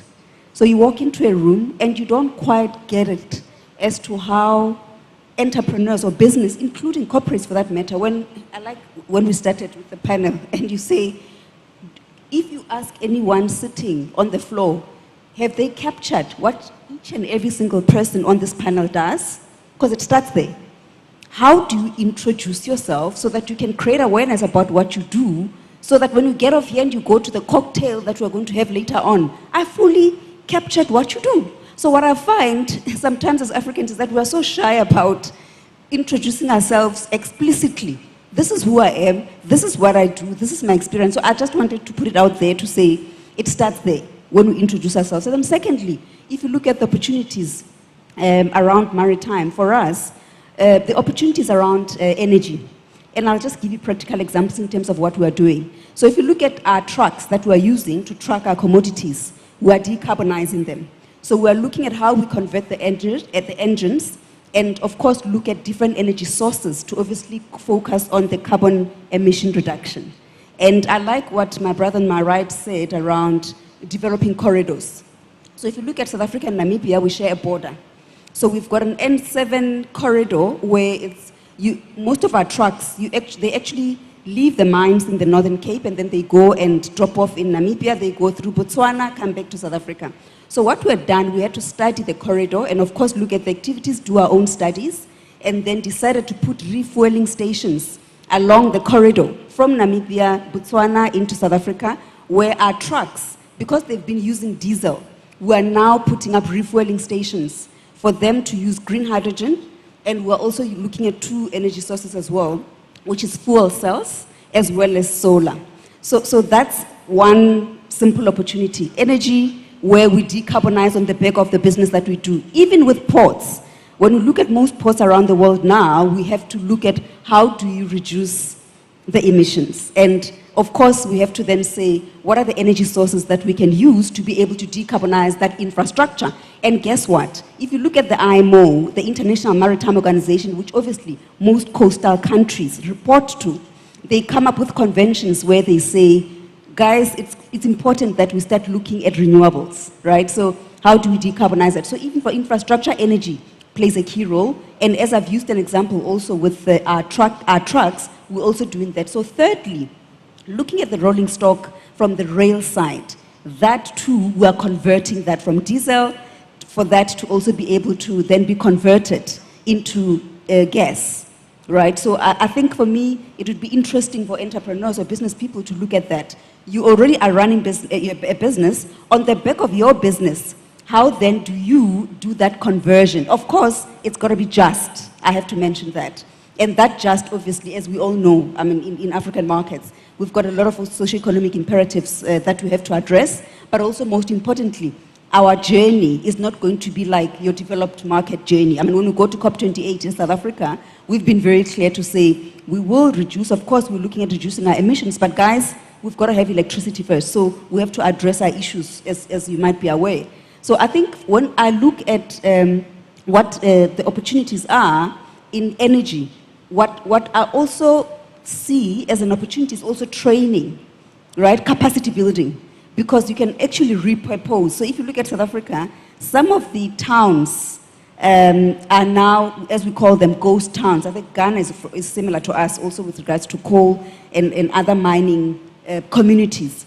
If you look at that, I think there's a big opportunity around training centers to be able to train our youth, because as we know, Africa is young, right? And we have a lot of youth that are unemployed, and most of them are actually very qualified. So training, capacity building for me is also a second one that is very important. And I also like the partnership in terms of collaborating, because what I find is people don't realize that you don't have to always reinvent the wheel. It's really partnering with other credible technical partners, because in our case, on the tracking side and conversion, we partnered with Scania in Sweden. We also partnered with Siemens, and Siemens is helping us with a few things around decarbonizing what we're doing in the transport and logistics. So I'll leave it at that. Thank you. That is excellent, and I'm going to obviously talk to you now, because, you know, I thought you were Nigerian from your accent, but you're not. You're Beninois. Can you imagine? So, and that's the thing, you can't tell us apart. We all look the same. So, and when Nigeria closed its borders, do you remember, it was catastrophic, you know? And so that's the whole conversation around transportation, just moving, free movement of people, free movement of goods and services. So your ECOWAS, talking to you about your, like, from the opportunity perspective for ECOWAS, what should ECOWAS be doing? How can ECOWAS sort of like move trade around the region in terms of logistics? Again, I will stick into transportation. And then my sister here talked about COP28 and just transition and all of that. And we'll talk about that a little bit in terms of the opportunity for energy, in terms of energy transition, in terms of where Africa is. But let's start with, you know, ECOWAS first in terms of your viewpoint, in terms of the opportunity that she's talking about. Thank you very much, Madam. I'm not Nigerian, I'm close to Nigeria. I'm Beninois, I'm working in Nigeria. And also, I'm not representing here ECOWAS. I'm permanent representative of private sector to ECOWAS. So what we do is that, let me assure you that today, we have a very good policy in our region. A very good policy, and the first is that the free movement of person, good and right of establishment. On that one, I can assure you that it helps us to move or to have whatever we want as opportunity. Opportunity drive from the policy we have. When I take my organization, for example, FEWASI, what we did on maritime land, for example, we set up the maritime company named Sea-Link, because the challenge people are facing along the road. Can you imagine, it's not easy to take your truck from Accra to go to Nigeria, or from Nigeria to Abidjan. But it's the best coastal area that we have, that you can move to 4 or 5 countries at once in the world. You can leave Nigeria today and be in Cote d'Ivoire by the evening. So we have this opportunity, but the challenge we still have is the challenge at the border. And my professor used to say the regional economic integration starts and stops at the border. If we can make sure that we remove all the challenge at the border, I can ensure that we don't have any problem in West Africa. And my takeaway or my suggestion to this dialogue is that let us sit down with government and discuss with government. What we didn't see is the governmental commitment on all the policy they put in place. Talking about ECOWAS, ECOWAS put in place policy, they have meeting, they harmonize policy, but when it becomes the implementation, nobody wants to take the first step. You go there, no, it's custom, no, it's immigration. So we at private sector, what can we do is to make sure that we have this platform, we discuss with them. This is the policy. I want to move my goods from point A to point B. What are the challenges that we already identify? His Excellency, the minister that set up the contest, he brought out all the challenge people are facing. We know the challenge. But what we don't want to tackle is that political will from government. So this dialogue is to say, okay, we as private sector, we want to invest. We have EcoBank, that is private sector initiative. We have Askai Airline, private sector initiative. We have a Sealink. All that companies are community enterprises. So we want to invest. Can you ensure us that when we invest or when I'm moving along the border, no policeman, no custom will stop me? And we have to discuss with them. I think the takeaway should be talking on that level. Opportunity exists. People are ready to invest, but nobody can bring his money if he is not sure of the return on investment. No, you're so right. It's like if you're going from Lagos by road to Cotonou, the amount of police checkpoints, what they're checking, I don't know. They'll ask you for literally your grandmother, your grandfather, where you're hiding them under your boots, all sorts of questions that you get asked. And it's traumatic. And then you see, when you see videos playing, when you see Oyibo people, or as they say, Obronis, you see the pictures of Africa that they have. They've been to so many places on the continent that we don't go to, we don't know about, because we're not traveling, because it's just so difficult for us. Even you can't go to South Africa as a Nigerian. It can take 5 months, 10 years to get a visa, like maybe even 20 years. Brand South Africa, they were speaking, it's really, we've made it really complex for ourselves. Somebody from the UK can go very easily to countries on the continent that we as Africans cannot go to. We insult ourselves, don't we? We really insult ourselves. But again, we know the problems. So speaking to Michael now, in terms of the opportunities, because you're you're sort of a government person. And so how do we challenge our chairman, Gabi, here to make sure that one of the outcomes of the Africa Prosperity Dialogues is that we don't have these issues? I mean, we already heard that there will be no visa issues for Africans before the end of the year to Ghana. But what other things can we sort of like look forward to or expect or demand as citizens, not only of our countries, but as of the citizens of the continent? Yes. Okay, let me quickly jump on what you said about a challenge on the road between Nigeria to Benin Republic. I'm not a politician, I'm not representing government, but I am private sector. I look at what is going on the road. When you compare Nigeria and Benin Republic, it's just two different things. From Nigeria, you have about 100 checkpoints on the road.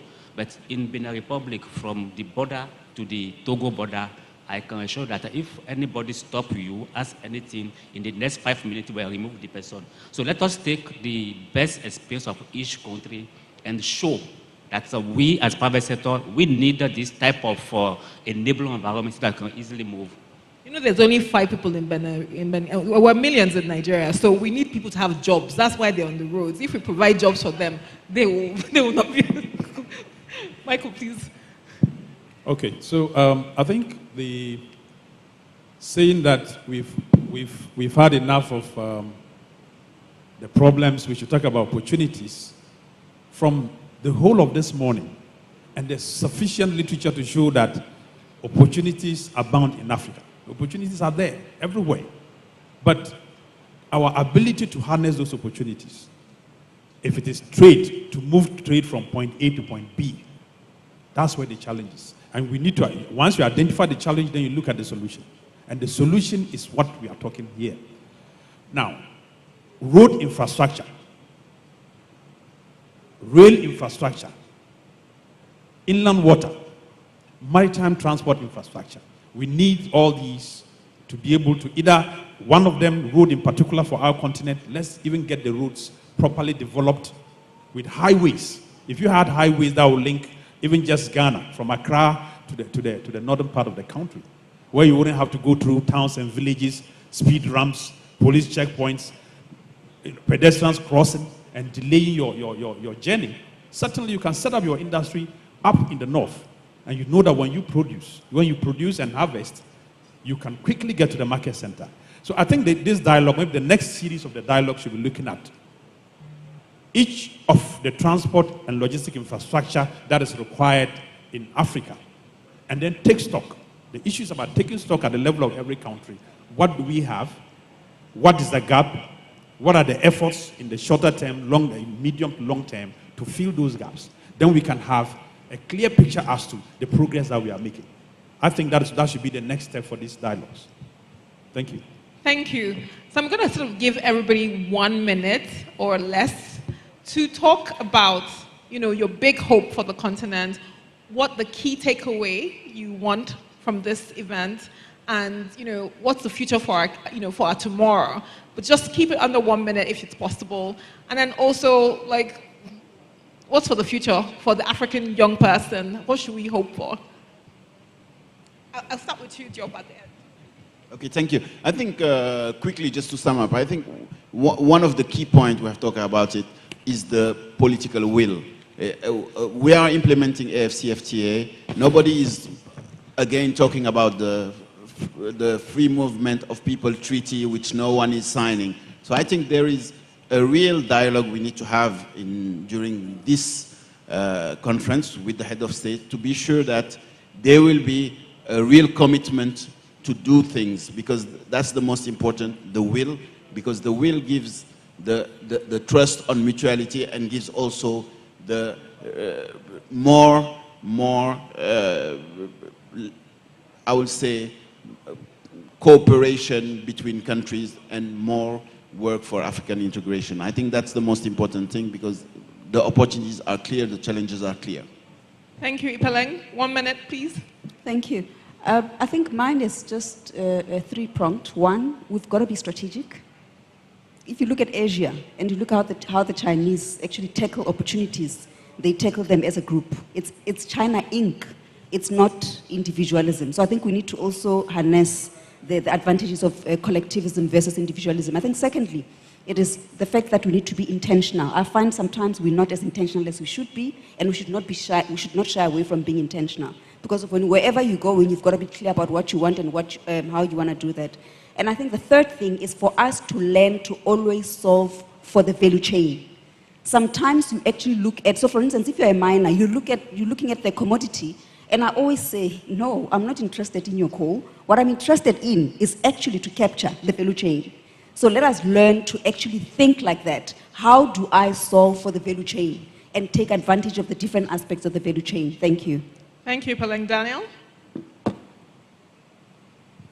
The gaps will always be there. The fact that the gaps is always be there serves as an opportunity. What I want us to take out of this is the private sector should take this very seriously. We're looking at about $3.4 trillion just working in the continent. How do you plug in? How do we integrate ourselves as businessmen? How many businessmen across the African continent really understand the after? What is our understanding? How do you see the next 5 years, 10 years about after with all these opportunities? So I believe that take away from here, we should be able to connect to each other. We should be able to work within our countries.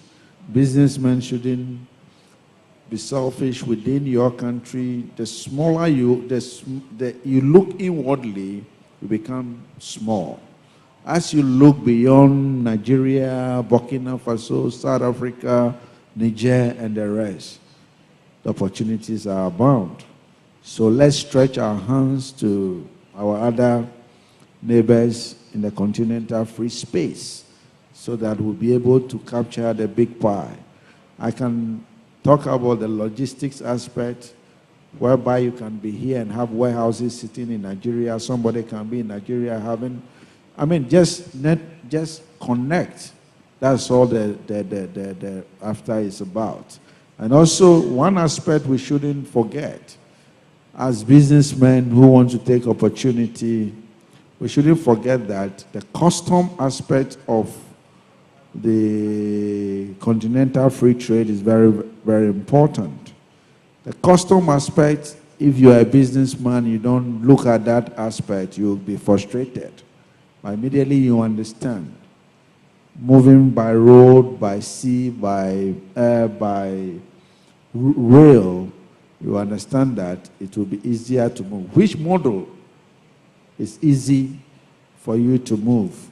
You can drive from Tanzania to Malawi to South Africa. It's like a highway from Chicago to Alaska. But you can never drive from Ghana to Cameroon, which is shorter than that street. So, as a businessman, which model do you look to just take advantage that you will not get frustrated? Thank you very much. Thank you, Daniel. Michael. Okay, so just as I said, the takeaway should be that the opportunities are there, but accessing the opportunities is difficult because of poor logistics and transportation networks. And it's important that if we don't have a systematic approach and a clear vision on how we are going to develop this logistics and transport infrastructure to be able to take advantage of the opportunities, years and years will come and will remain poor as we are.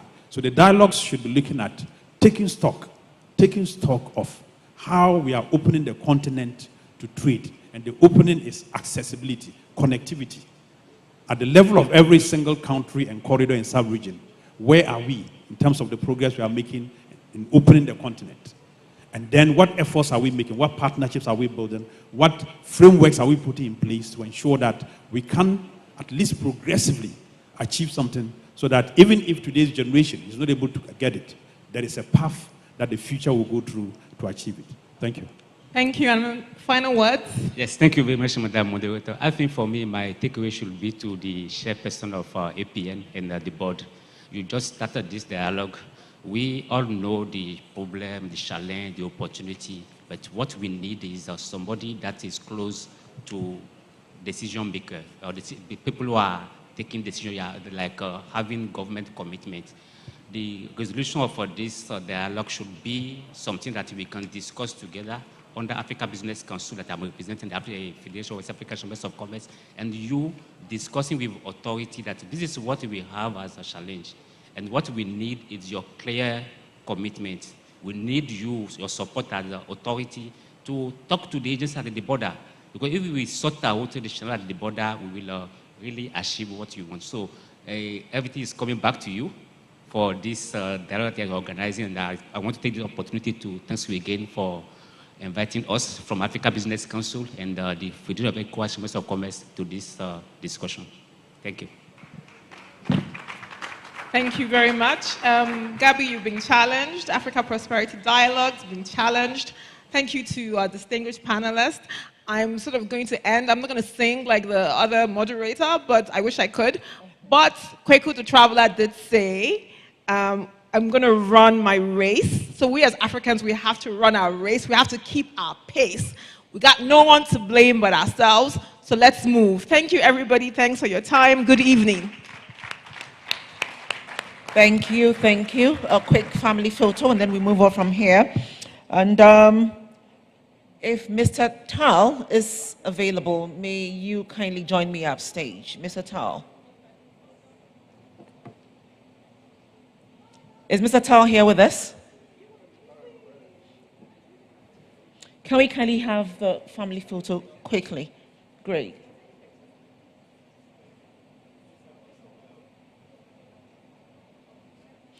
Okay, so while all of that is going on, a quick reminder that the cocktail and entertainment event is happening right from here at the Pediasi Valley Resort. It's just down the road from here down the hill. You don't want to miss it. Be there, network, exchange contacts numbers, and let's move the conversations from here. Thank you once again, please. A big round of applause. Logistics, transports, a very crucial aspect of intra-African trade. Mr. Tal isn't here. Okay, if he isn't, just quickly from me, golden nuggets from me. Ladies and gentlemen, kindly take your seats and let's do a quick wrap-up. Thank you. So the golden nuggets for me, one is enhanced value creation, two, increased trade amongst ourselves as a continent, and then the reduction of freight costs within the continent, and how we treat these really depends on the actionable conversations that we've had here today, and of course, those that are yet to happen in the coming days. And I believe that we can maximize the full benefits of intra-African trade fair. Okay, I meant intra-African trade. And this is how we close today's program, ladies and gentlemen. Thank you for being amazing participants. We reconverge here again tomorrow, same venue, the PEDUASE Presidential Lodge. Same time, it's 9 a.m. My colleagues Inshira Ado and Araba Kumsin will be here with you tomorrow to take it from where I have left it off. And of course, a great thanks to Jerry Ajololo, who kick-started the whole event for us. It's a 3-day event. It's indeed the second edition. The African Prosperity Dialogues 2024, delivering prosperity in Africa, produce, add value, and trade. It's been an absolute delight being here with you all. My name once again is Beswa Dona Hammond. Please do endeavor to join us once again at the cocktail and entertainment event happening at the PEDUASE Valley Resort. Thank you and have a good evening.